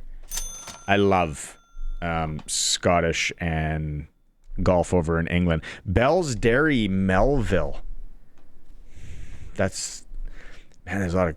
You got to give us more than that. I don't know what that means. I'm not saying that Vico didn't originate in Melville. I want to know more. Georgie Porgy, where have you been, by the way? I'm going to have like a big party at the rodeo, and I don't know. The old Cadillac school cooler with Vico and Beep orange juice in the small cardboard single-serve containers. Yeah. Luke, where have you been, Luke? You don't know good hose water until... What a start to a sentence. You don't know good hose water until you try it in Kenora. Also, P.S. Barney, getting some Roxette ready for the Bad Sea season. I love it. Right, dangerous. See? Love the texters. Absolutely love. Okay, I told you we're going to get Rado audio. We get the Freezie talk and Vico talk and all that. Don't want Barney being a liar now, do we? The old Barney, the old farmer. Is that the guy that used to farm out by Prudhomme? Wishes he was a farmer. Josh Woods. Let's hear from Josh Woods. Josh Woods, the front office, says you have increased your intensity. I mean, surprising, I guess I'd say, but I mean, it's kind of easy when you come into a defense like this. It already has identity, already has the leadership, and I'm just fitting in, honestly. The guy's good. You like right from jump, as they say. I've been impressed with Josh Woods. I'm sure a lot of you have been impressed by him. Josh Woods says, does he feel like he has something to prove? I mean, I feel like that every year, honestly. That's the turnover and coming off of injuries and, being released this offseason. I do feel like I had a chip on my shoulder coming to this year. But it was more so proving to the team that I belong and that I can fit into this culture. Keep her going here. Josh Woods was asked how comfortable has he gotten with this defensive scheme? Oh, yeah, I think we're getting better every week. I mean, as far as that was our fourth game and our fourth boundary half starting. So, getting familiar to the boundary. Of course, I know Marcus Sales playing with BC. But I think every week just gets better communication, understanding how people are going to play things, where they're going to be at. First week to this week, big difference. And like I said, it's really only been in defense for 2 months. So I'm excited to see how far we can take this thing. Josh, we need you in that defense to keep Hamilton and the under on the underside on Sunday. That's right. That's right. I know we're a little bit banged up on the defensive side of the ball, and Curtis, we ran through it a little bit earlier, but people that didn't listen in hour one, if you want to pop it up, I got the list. We have the actives and non-actives who's out for the game on Sunday. Thomas Bertrand, who Don Witcher kind of figured is out. Darius Bell is out. Tavon Campbell's available. Jaden Dahlke is available. DeGente Dillon is out. Jalen Johnson is out. Nelson Lacombo out. Marion Benoit is out. Roland Milligan Jr. is out. AJ Ouellette's available. And Matthew Sexton available. And Ryder Varga is out still with the knee getting back at her. You hit the Marion Benoit. Not Benoit Marion. Did I say Marion Benoit? He sure did. It's a tricky one. Not to be confused. Yes. Just give him a nickname. Benny. Okay, Josh Woods again, though. He's the only one with a turnover. What does he think about that? Yeah, but I mean, hopefully after this week, it's a lot more than just me. Yeah. And making a lot about the turnovers today. I think it's going to come. Yeah. Well, when we talked with the defensive coordinator Joshua Bell on the program, that was one of the one things that he said when he was on here. He's like, but man, that should have been a pick. You know what I'm saying? And then, yeah, it's that Rider defense has been getting like so many interceptions over like the last couple seasons. So it is kind of weird to not see them get as many picks this year. I'll give you last season. Yeah. And it's still going to go. Joshua Bell could be the best interview in the league, though.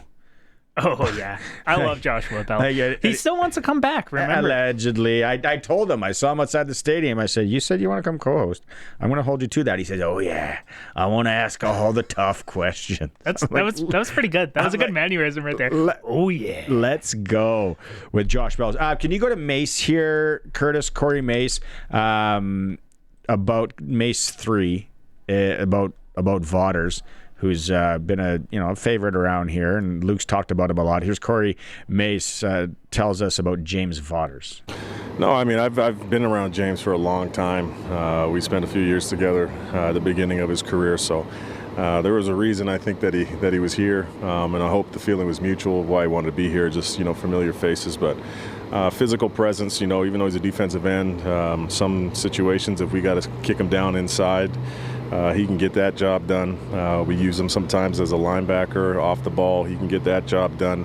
And he can mix up his pass rush a little bit with physicality and hands and feet finesse kind of stuff. So very cerebral player from a defensive line spot, which, not a lot of people talk about that either, but he's one of them. If you're watching the stream, Coach Mace, another standout rope hat. That's a fantastic lid. That slaps, as you guys say, Curtis. Love the lid. Coach Mace again here. He's talking about, does the quarterback situation in Hamilton change anything this week? Yeah, totally. I mean, it's whatever they're hanging their hat on going into this week. That's the main focus that's going to be important to them, regardless. That's a professional football team coming in to play a professional football team. So we have nothing but the utmost respect for our opponents. It's not like it's a quarterback that we've never seen. Both guys have had tape in this league and have done some really nice things. So it's another test for us. How did you know there was going to be a comment about hats? You're just like in tune. Wow. Oh, Dustin in Calgary. I don't think he's texted in a while. Or Dustin, sorry, I don't remember you. I'll get this one, the Prairie Land Rentals text line. Nothing better on a hot summer day, standing on the front lawn with shirt off, showing the dad bod, drinking out of a garden hose, and rocking the Birkenstock tan line. I love your vibe. He's adding. I love your vibe, Dustin. Everything from today. What kind of, maybe a Freezie? Maybe having a Freezie there as well, Dustin. Okay, we got to go to break. We're going to come back. We're going to have another tease from my Behind the Mask feature with Marcus Sales coming up this weekend. So stay tuned for that. It is a Sports Cage on this Friday. Getting ready for Country Thunder, getting ready for the Rider game on 620 CKRM. It's time for the Sports Ticker, brought to you by Extreme Hockey and Sport, 1425 McIntyre Street, the Cooperator Center, Moose Jaw Temple Garden Center, and online at extremehockey.net. Soccer today, World Cup. Spain advances. Win over Belgium. CFL tonight continues. Battle of 2-2 teams. Toronto at Winnipeg. Someone text in. Talk me off the ledge here. Why is the 60.5 the over-under? This has to be an under. Drew Brown starting. Sorry, Drew, but Argos are a 2-point favorite. Western Canadian Baseball League, Regina's in Medicine Hat. Swift home to Saskatoon. Weyburn welcomes Okotoks. Blue Jays start a series in San Diego tonight against the Padres. Sports Ticker is for Extreme Hockey and Sport. Get this little nugget of information. If you got a baseball player, if you're thinking about taking up the game, save 10% on your first item, 15% on your second item, 20% on your third item. You need 4 items or more, 25% off. We're talking bats, gloves, helmets, training gear, and more. I know it says baseball, but if you're a slow pitch guy, I'm sure you're welcome there as well. What deals at Extreme Hockey and Sport, McIntyre Street in Regina? The Cooperator Center, the Pro Shop's back open now. I don't know if they have a lot of baseball stuff there. And Moose Jaw Temple Garden Center, although that is closed for the month of July. They're local. They support local under new management, Extreme Hockey and Sport. Okay, Marcus Sales. Got to talk with him this week for our Behind the Face Mask edition. And here is tease number 2 on that. What's his game day routine for home games? Yeah, I mean, I probably get up maybe around like 7. I got my little girl now, so I pretty much got to make sure she's situated first. So we'll probably go out to OEB with my wife and whatnot. We'll probably get a little bit of food and pretty much just kick it, unwind. I probably watch a little bit of film before I come up here a couple hours before the game. We get into the hot tubs. I do my stretch routine, things like that, and then it's pretty much a pregame warm-up. What music do you listen to pregame? I'm a Rod Wave fan, so any Rod Wave you play me, I know every single word. I have no idea who Rod Wave is. Never heard of him. Do you listen to Rod Wave? No, I don't.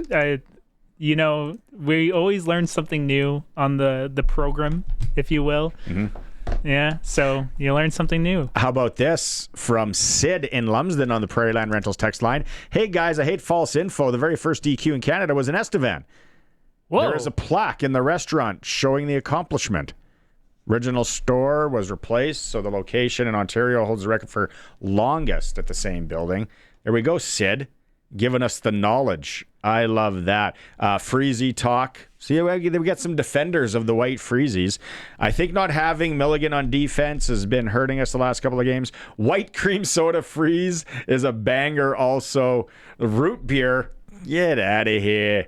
You're not a big root beer fan? No, I love it. I love root beer. Especially when I eat taco time. Oh.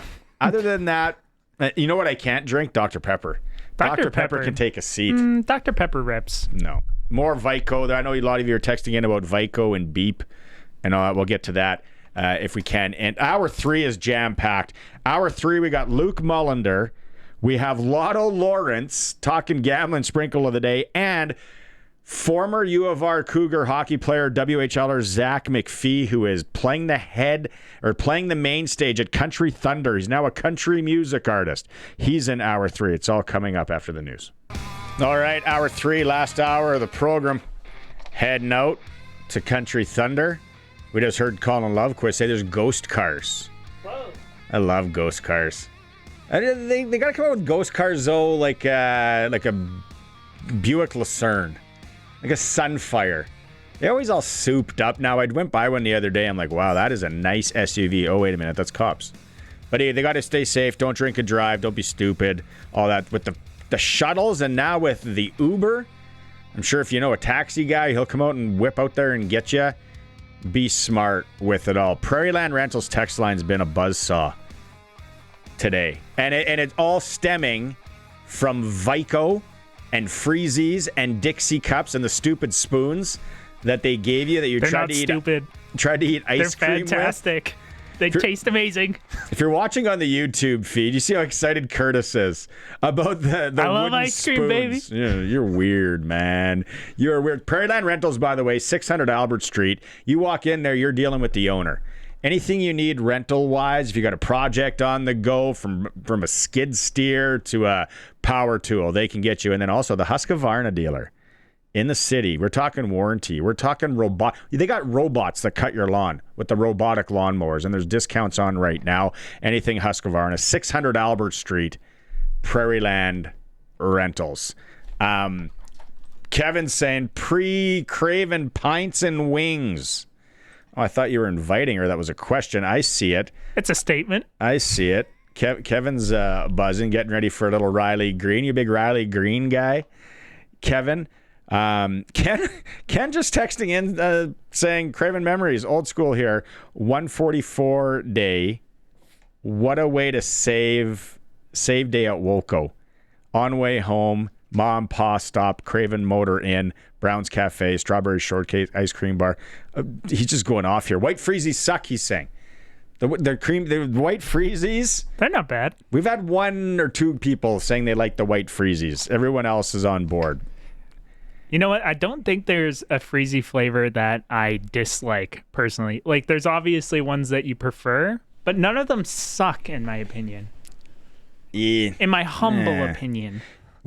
In my day, we used to go to the store. There was 5-cent Freezies, 10-cent Freezies, and then if you were a baller, like if your parents had a microwave and cable and super channel, you could get a 25-cent jumbo Freezie, my friend.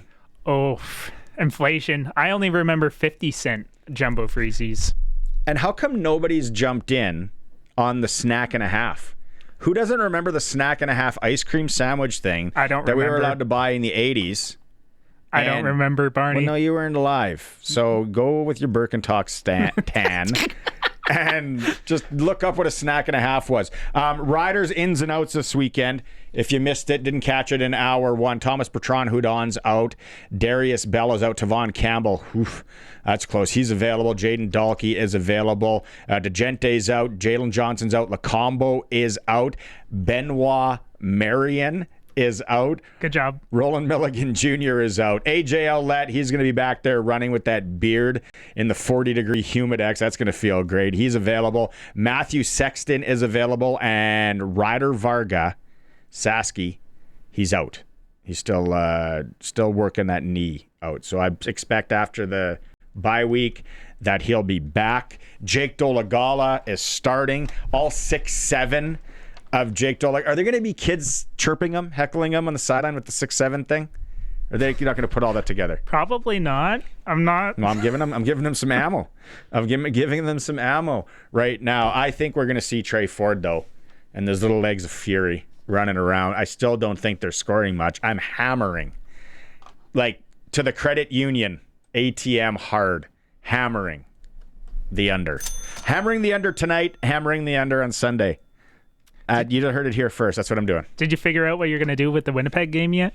Taking the under. I just said that. Winnipeg-Toronto tonight. Like, there's no way they're scoring 60 points. Drew Brown. So you're not taking Suits' advice. Text in Tuesday and chirp me hard if I get that wrong.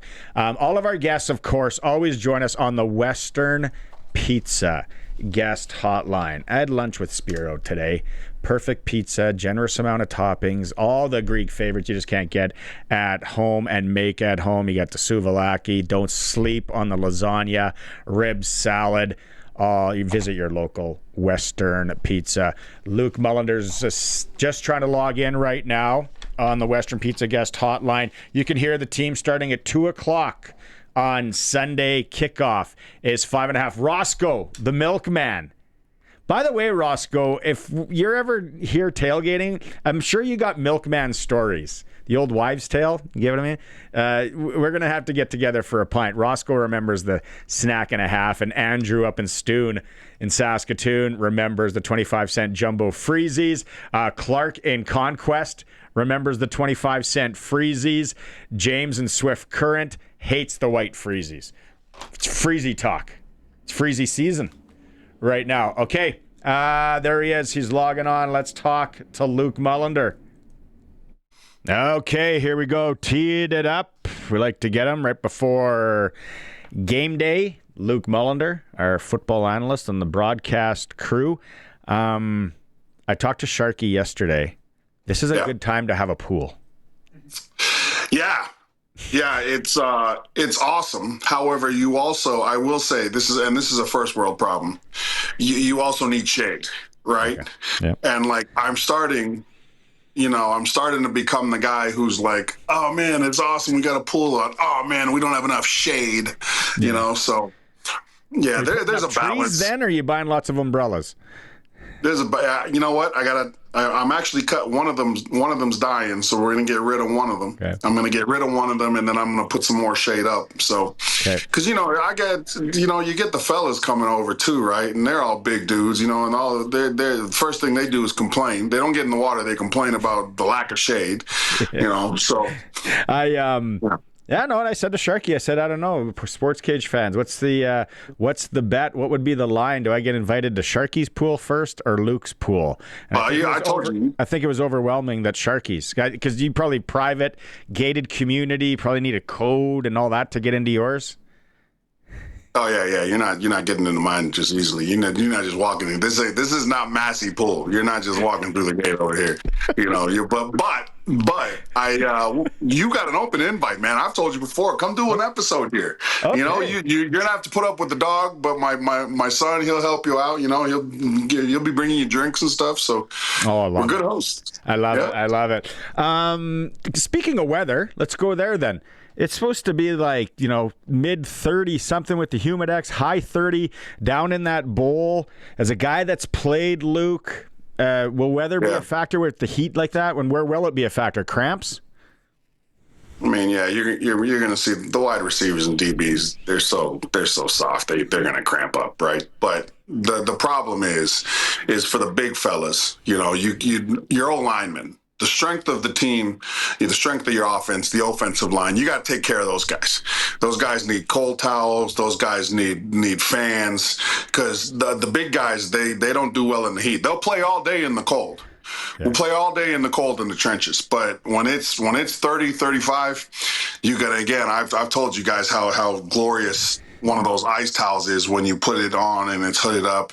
There's no better feeling. And but you need those at the ready. Those need to be ready, and they need to be accessible. And it's also one of those deals where if you see the Hoggies coming after a drive, like, get off the bench. You know what I mean? They're going straight to the bench. Yeah. They don't want the guys. Yeah. They need their room. You give them their room, because it's those 35-degree games. It's not easy on the big boys. Yeah. Okay. Jake Dolegala surprised me. I still think we're going to see a lot of Trey Ford. What do you think when Hamilton comes out with that name as their starter? Yeah, it didn't surprise me at all. Hamilton wants to throw the ball. They want to get the ball downfield. They got guys like Kenny Lawler. They got that one of the best Canadian receivers. His name escapes me right now, but like they don't want to rely on the RPO the whole game. And that's no disrespect to Trey Ford. I don't mean it like that. But again, he limits you in terms of what you can do. I think that Jake Dolegala is the exact guy that they want, but he's also a guy that I think if you mix up the coverages in front of him, if you show him one thing, do another thing, I think that he'll turn the ball over. So, but I think Scott Milanovic would take that risk rather than change the whole offensive scheme because your quarterback isn't a pocket guy. So, didn't surprise me at all. But there's got to be some packages, though, Luke, right, where they're ready to put in Trey just with the success he's had against the Riders and the different look he gives. I mean, we always say that when we get an athletic quarterback, what's the package going to be? What's like, listen, Montreal, when we were playing Montreal in the early 2000s, 2010s, they had one of the best athletes in AJ McPherson, right? And right behind Anthony Calvillo. And They had Adrian McPherson packages. You don't roll those out, though, right? Like, I think that there's going to be a change of pace required at some point. Trey will probably get in there because he's super athletic. I mean, he's a great athlete. It's just, I think that Hamilton, they want to get downfield with the football, and they're going to need to, especially if they get behind, right?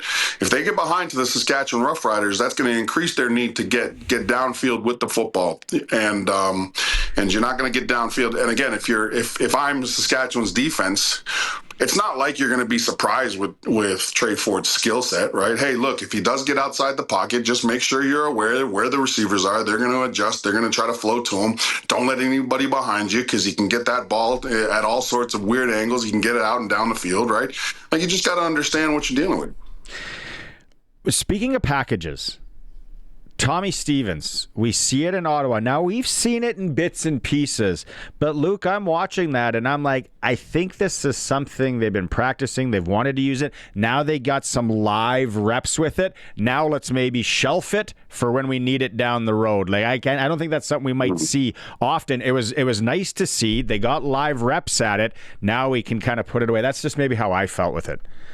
Yeah, no, I think every team knows that there's like a Tommy Stevens package for the Saskatchewan Roughriders offense. And we've seen the way they ran it in Ottawa. We've seen them do that before with Tommy Stevens. It hasn't been a ton, but I remember last year they did it. I think it was once or twice very early on in the season, probably first half of the season.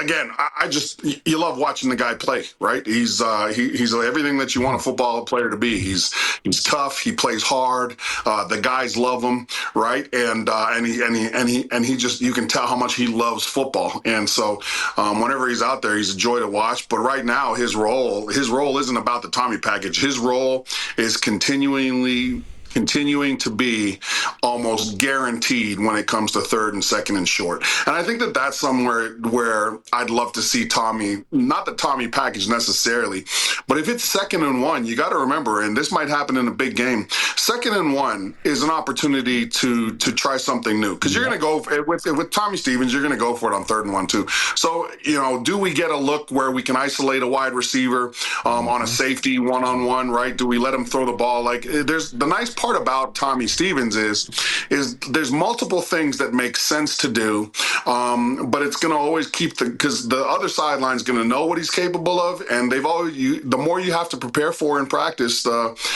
harder it is to just sort of dedicate to getting in and looking at the details, right? So I love him, man. He's obviously one of Saskatchewan Roughriders' favorite players right now in terms of Rider Nation, and the more we see of him, the better. Former player-wise, and I'm sure you were in a few, maybe you can give us an example of one that you were in, but not everybody, most people were calling it an ugly win. They started slow, it's kind of sloppy, you get the win in Ottawa and get back home. Do you feel that, as a player, that ugly win term, and a win is a win, obviously, and do you remember any times that you guys maybe won an ugly one, Luke? No, I think that's, I wouldn't, as a player, you don't coin them ugly wins, right? You come out of the dressing room and you're like, man, we got to do this better. You got to do this better. But the win's a win. You're right, Barney, right? And I think that when it comes to like ugly wins, you just gotta figure out where you could have been better, in any certain situation on the field. But a win's a win. And you're never going to apologize for it. There's no asterisks above a win, right? Like, it's a win. And that's the point of the game. And the Riders came out 1-0 last week to a team that is trying to find their footing. And again, those are the teams. You don't want them to find their footing against you, right, Barney? Otherwise, you're the laughing stock of the league. It's that old adage, right? I shoot you, I'm brainless. You shoot me, you're famous, right? Like, yeah, you got to. That's almost a Scott Schultz-ish kind of line. Oh, no! Nobody's got the lines like Schulte, man. It's all part of it. That's what he would say. It's all part of it. Yeah. So good. Matthew Sexton, are you jumping up and down in the booth when he's running that one back? You excited? No, you know what? It's weird. This is going to be weird to say, but it didn't surprise me at all. I think that I really liked him in camp. I thought that he was going to be a guy that was going to contribute at some point. So when he broke that off, right, and Luca Kanji had apparently stolen the kicker's uniform and gone out there on the field and tried to tackle, when he got that touchdown, I was like, yeah, this is him. Like that's a guy that we kind of saw and knew what was there, and it's really nice. I mean, it's the same thing for Weeb the week before, right? Is you see Daniel Weeb go out and catch a touchdown, and you're kind of like, yeah, I'm not surprised. He's been doing that all camp. So it's nice to see a guy like Sexton get his opportunity. That's the best thing about it, right? Is like, you always ask me the former player feeling, right? That's what a former player can really relate to, is getting put in the game for the first time and making a play, right? So that was really cool to see. But yeah, with Sexton, it was just like, because I don't know. I expected it. It didn't surprise me at all. I think that's just him. I think he's going to do it again. I remember you were at the Red Zone in Saskatoon. I remember you being high on him. We conversed about it. You talked about him, and I think when he was running it back, I think I said to the boys, and I said, "That's Luke's guy, there." Defensively, who did you like in Ottawa? Is it Jackson Ford? He had a game, right? Who did you like? Jackson Ford is just one of those guys that when he's out there, he's around the football, and you love him because he plays with such great effort. Right, he's like the Tommy Stevens of the defense. He plays with such great effort. You can tell he loves to be out there, and he makes plays. Right, what I really love about him is his physicality. Like, there's one guy who's not shying away from contact. Right, and let's be honest, it's tough to find secondary guys who really love and embrace contact. But I just love the way he plays. I think that it's been nice. I think Nelson Lacombo still is a great safety for this team. The nice thing about Lacombo is that he can play in other spots. I mean, even down as a linebacker, but so can Jackson Ford. I think that you got to always remember this team won a Grey Cup last year in 2025, and I've always said you win because you got the best Canadians. And I think that the combination of Nelson Lacombo and Jackson Ford back there gives them multiple. They're a multi-capacity defense, I should say, because with both guys, those guys can play different spots. But it's awesome to see him playing well. And you know what you can tell? You can tell this year his IQ is sticking out on film now. He's a lot faster to react to certain things, and it's not easy to distract his eyes. Some of those young guys, right, like especially the safeties, all you got to do is kind of run someone down across them, and some of those young guys just it's like flies on crap, right? They just glue to it, and then they get hit over the top. With Jackson Ford, I mean, he understands where he is in the defensive scheme these days, and you can tell he's really comfortable in everything that he's doing. And the light bulbs came on, as it should in this year of his career. So it's been great to see him play, and I think that he's gonna continue to provide massive value for the Riders, and probably in a couple spots this year. Give us one of your keys to the game, or what were we calling them? A kind of a sneaky tease key for this one. Oh yeah, it's like key 4, but we don't talk about it a lot. Bus driver 2 key maybe is what we talked about. Yeah. The second bus driver when the bridge is closed key. Let's see. I think that with Hamilton, obviously, such a big part of their game is going to be trying to get the ball to their playmakers, right? The Canadian kid, Keontae Keandre Smith. That's it. Keandre. I'm sorry, Keandre Smith, because you're a baller. I should know your name. That's my bad. But you got Keandre Smith and you've got Kenny Lawler. When you've got a live arm quarterback, Jake Dolagala can wing it. I don't care how windy it is on Sunday. That guy can make every single throw. It was one of the most impressive things I thought about him when he was in the Ryder Green. Is like, man, this guy's got a rope. By the way, Barney, if me and you got him on the golf course, that guy's a long drive candidate. Like winner. Like he can hit a golf ball too. Those tall guys, man, that they get so much speed. I'll tell you what, man. So he's a live arm guy, and they know that offense is going to need a spark. They're going to be looking for Keandre. They're going to be looking for Kenny. So I think that key number 4 that we're not going to mention that bus driver 2 is going to take from us is just understand where they want to get with the ball and understand where those guys are on the field at all times. And Kenny Lawler, you just don't want the big play. Let Hamilton, right, and that's with every defense, right? Give them the underneath stuff, right? Keep them at the 4 or 5 yard gains. Just don't let them bust out the big plays. Nickel and dime us, and see if you can get in. Yeah, Dolegala 6'7", so he could probably hit the golf ball a long way. Yeah. Like I'm only 5'10", right? So for me, wow. Whoa, hold on, Barney. Whoa. I knew I signed that in there. Yeah, give you 5. I thought we settled on 5'8". I'll give you 5'8". But when he was in Riderville, I mean, remember I was saying it's like watching the Toys R Us draft out there. Like, this is a long neck dude with long limbs, long arms, and man, but he can throw the football, man, and it's actually really cool to see how actually live his arm is. But you just hope he doesn't do well against us. That's all. Yeah, they got like Lawler, Smith, Wheatfall, Gittins Jr. They can. They got guys that can catch the ball. They got Lawler and Keandre. That's who they got. Though that's your key number 4. Just keep those guys off the score sheet. Make them beat you with somebody else. Bus driver number 2, straight up. Make them beat you with somebody else other than Kenny Lawler and Keandre. Make them beat you. We're fine if you win. You're just not going to do it with these 2 guys. If you win, congratulations, but you're not doing it with those 2. Curtis doing some good work there if you're watching the stream. Kay, the last time that we did this, so 2 weeks ago before I went on holidays, I took the under and you said the over. I was right. I know betting the under's wild in this day and age in the CFL, but look at this line is tough. Let's just play over under again, you and I. This one is tough, Luke, because it's 54.5. Under. Ooh, okay. Under.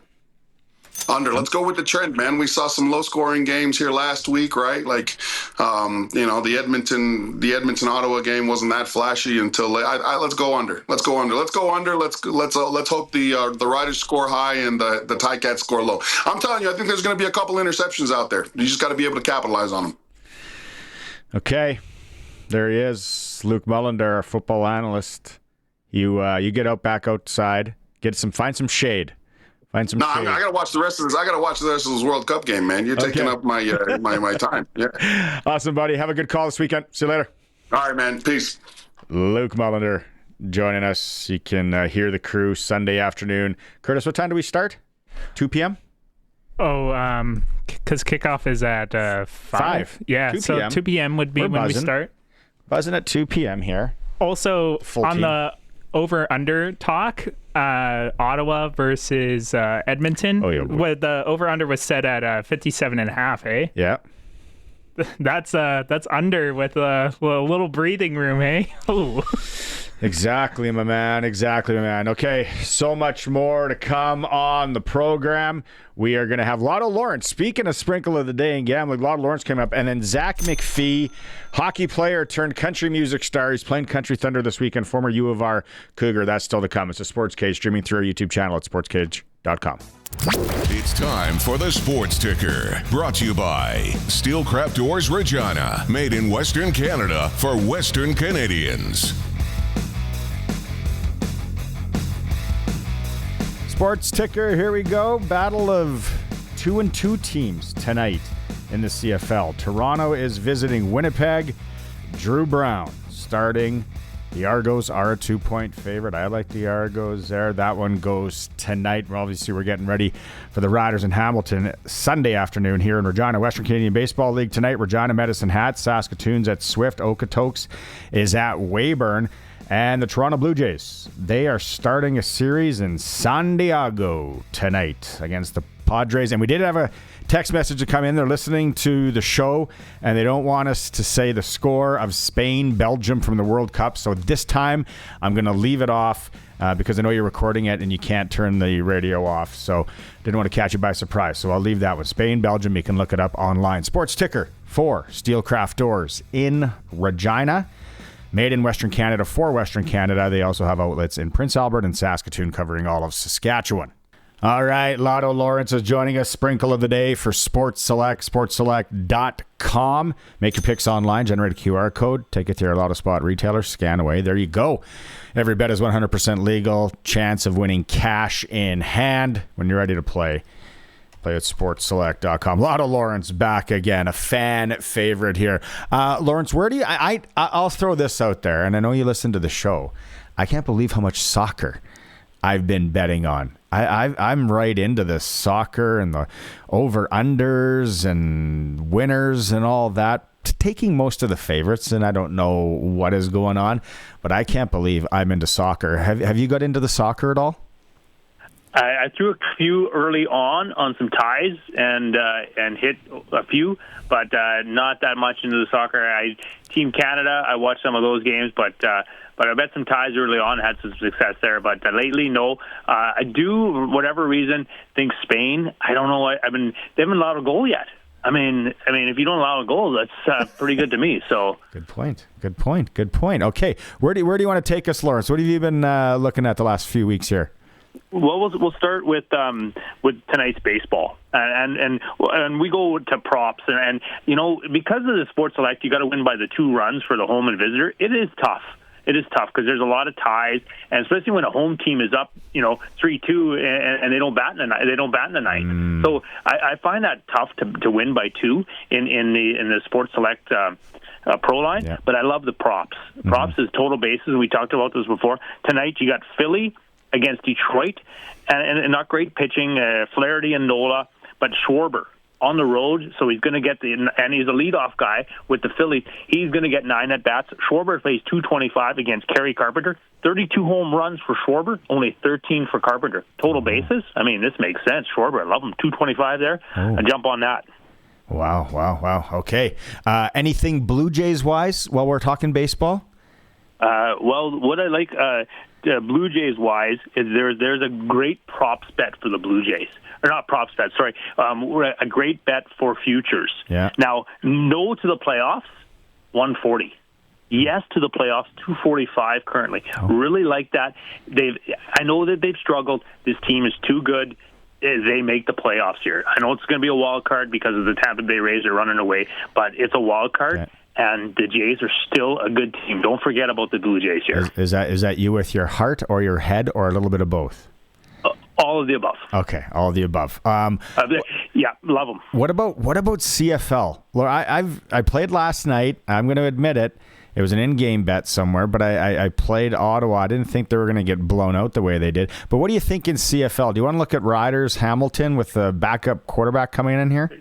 Sure. With Dalagala, the Ticats, Riders pay $1.37. Not enough to bet on, but I do like the 8.5 for Riders here. I think that this is a blowout win for the Riders here. It's going to be one of those like 55 to 14 to kind of games. Like this is going to be a pile of points the Riders put up on the Ticats here. Okay. What about I'm hovering back and forth. Sharky liked the over. Yesterday, I don't know the over/under in at 54.5 for the Riders. Yeah, got to go over there. Even though Dalagala, Riders' offense is just so good. Like they can sling that ball as long as Trevor Harris stays healthy. Those receivers, Emelis and Johnson, Baker, like these guys are studs. Like these guys they could put records up this year for offense for those 3 receivers. Like. I think they could all get 1,200 to 1,500 yards receiving. Anything else on the CFL? The Toronto tonight against the Bombers. Yeah. Now, I know we got Drew Brown, Caleris injury. Bombers are at home here, so that gives them an advantage. They're a veteran group. I like a close game here. I think the odds are saying 2 for a point spread. Go a tie there. Pump a tie on that one. I believe it's going to be quite low scoring, so I think a tie is a good bet on that one. That's where you say low scoring. I think so as well. And they still have Sports Select right now has the over under at 60.5. I'm hammering that under all day. Yeah, I can't see that going over. That's stupid. The backup quarterback. I think Bombers will try to run the ball and play that tight defensive style. One more thing, Barney. Okay. I like. I was looking at, and I know it's a long ways away. We're NFL, right? NFL. The conference winner of the in the NFC. One of these 2 teams is going to be number 1 seed, right? So we got the Rams and the Seahawks. Rams are 375, Seahawks are 650 right now. Those two teams are stacked. They're going to be one or two in the whole NFC, probably go to the Super Bowl with one of those two teams. So I like that. If you want to take a futures bet on those two teams. That is why we bring you on. That is really, I'm going to that right now. I might run to the co-op on that future bet at sportselect.com. Always a pleasure, Lawrence. Appreciate it. Love the cage. Thanks, Barney. Lotto Lawrence with us again. And our sprinkle of the day for Sports Select, sportselect.com. Make your picks online. Generate a QR code.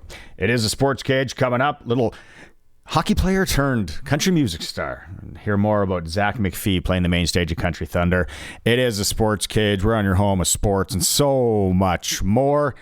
Streaming through our YouTube channel at sportscage.com. Welcome back to the Sports Cage here. It is Country Thunder weekend. We've been talking about it this week. So if you're not out at Country Thunder, scorching, going to the Rider game on Sunday afternoon. Just a lot going on in the area, and keep an eye on the sky with the hot temperatures coming. This is a real interesting one. I've been teeing this up. Former WHL player, then University of Regina Cougar men's hockey player for 4 years, Zach McPhee. Now, Zach McPhee is playing the main stage at Country Thunder tomorrow afternoon. Very interesting story. This is from the Monday Nooner podcast. We did a full hour with Zach. Here are some of the snippets from him that I put together. Again, you can go listen anywhere you listen to podcasts for free. The Monday Nooner podcast. That's what you're searching for. Here it is. Little Zach McPhee, hockey player turned country star. We'll get into the hockey stuff, I think, second. Let's get into the country music, the meat and potatoes. You're playing the big stage at Country Thunder, Saskatchewan. Have you been to Country Thunder, Saskatchewan ever, maybe as a fan back in the day? I know you're from BC. Yeah, no, it was always with like being in Regina, going to university there and like playing hockey. I always like missed the time frame. I only spent like part of one summer in Saskatchewan. I was doing some extra courses for school, but my roommates and a lot of obviously the guys I played with, they all said it was like the best time. So I was a little bit jealous, but I'm even maybe it was for the better because now I'm going back as an artist, so I'll get to experience it like that way now. Are we going to see, again, we're going to get into hockey in a bit here. Are we going to see a large contingent of maybe U of R alumni in the crowd for your set? I hope so. I know I've like talked to quite a few guys I used to play with that when the announcement came out and the lineup and I was able to post it, there was quite a few guys that were like, no way, this is so cool. So it sounds like it'll be a pretty good contingency there from the people that I know. So whether that's good or bad, it's to be determined. Journey. The way I read it is you're kind of doing some speech therapy as a kid, and music is part of that. How do you explain that? What can you tell us about that? Yeah. So growing up, like I just like developed a bad speech impediment. I had a stutter, and I just my parents put me in speech therapy. It got to the point in my life where it was like frustrating, but also like causing anxiety for me just growing up, you know, with school, you do the class presentations and like all of that kind of stuff. And yeah, it was just something we just decided to go through with. And part of the therapy that I was doing with my speech therapist, he was getting me to like sing my phrases together, because I guess that technique was, if you sing, like anytime anybody sings, you don't stutter because of the phrasing, because of how the words kind of flow together. So I attended speech therapy for probably about 5 or 6 years, from the ages of like 7 to 12 or like 8 to 13. And so like naturally I just started to like sing my phrases together, like even at home and stuff. Like I would drive people nuts, but I'd be at school. But that was like, for me, that was the way that I felt most comfortable getting through any public speaking, anytime I had to get up in front of, my like peers. Especially with like hockey too, I wanted to be able to like communicate properly, other sports. And so it kind of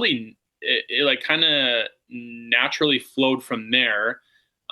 There's like that lane, and then the like other lane was I grew up in a very musical family. My like dad growing up played the guitar.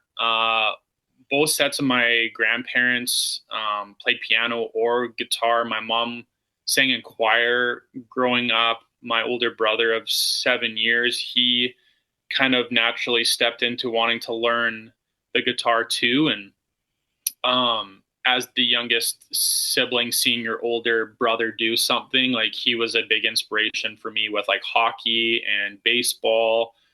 And then after I saw him pick up the guitar, I was like, ooh, that's cool. Like he's doing it, right? So I started on piano. My piano teacher actually kicked me out of the class because she was very old school. We, a few months back, we had the Hunter brothers on. Obviously, they got the hockey and the music too. And they said like their mom would be like, okay, you got to like do your piano before you can go out and play hockey or whatever. And they were kind of juggling both at the same time. Were you the same way where music was involved while you were playing hockey, or is music kind of post hockey that it's really ramped up? Music for me in like that aspect, my like parents were always very like supportive of both my brother and I in anything we wanted to do. The like agreement was, if we're going to do it, we're going to do it 100%. Going back to even sports, like hockey is a expensive sport. It's very time consuming. And baseball too. Like they were like, hey, if we're going to do this, like, you need to practice, blah, blah, blah. So, music was always kind of in the early stages of my life until I was probably about 17 or 18 when I started playing junior. Music was just kind of like a hobby, and I think they wanted to let me get to that place on my own. And at that point too, I was so like tunnel visioned on just taking hockey as far as I could. But it was always there in the background. And it's like interesting now, like being an adult and like looking back, being like, man, that was my escape for like a lot of stuff, because hockey is a very like fast paced, sport. Baseball, we were traveling lots. We played on like Team BC. And so we were like here, there, and everywhere. And I feel like my grounding point was always coming back to the guitar, and that was like just on my own. Key thing, because you're Vernon, you do the Vernon Vipers thing, you go to the Dub, like you talked about. How do you end up at the University of Regina after your Dub career? Well, there was a couple factors that went into it. First and foremost, I did a fly down. There was a few schools that were like asking me to come and usually go and fly and just do a tour of the school and bring the guitar just in case. Yeah, exactly.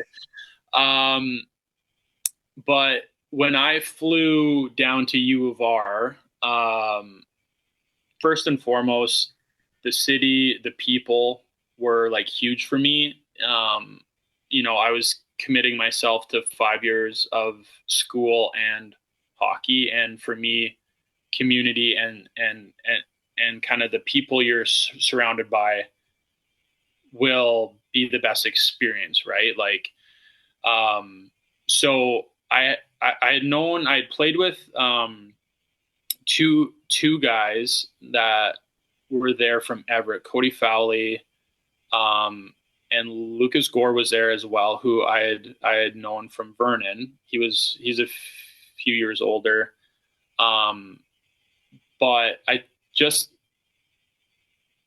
felt right. It just felt like this is the place I want to be. Again, just the community and the people.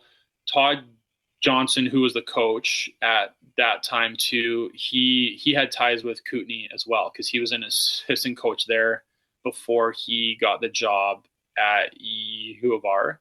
So there was just a bunch of things that kind of like tied it all in together. I also grew up in like a smaller town. Vernon, growing up was only like 60,000 people. I like know that's not small for Saskatchewan but to like for me it felt very like at home. We always ask our guests about their favorite like road barn, like when you're playing in the Dub. What's one rink that you think back on? Can't be your home rink, but a road arena that stands out. There is a few. Spokane, man. Spokane was always just, especially playing like in the US division, like Tri-Cities and the Spokane, like that was my, like Tri-Cities, that was my first experience, right? I was like green, 16 years old, and that rivalry, like I'd never known what a real, I think like rivalry was till I got to junior hockey. Like in Vernon, we're like, oh, Vernon and Kelowna, but it was like we were 13. But then you go in and see like how passionate those junior hockey fans can be. Oh man. And we got my like first game.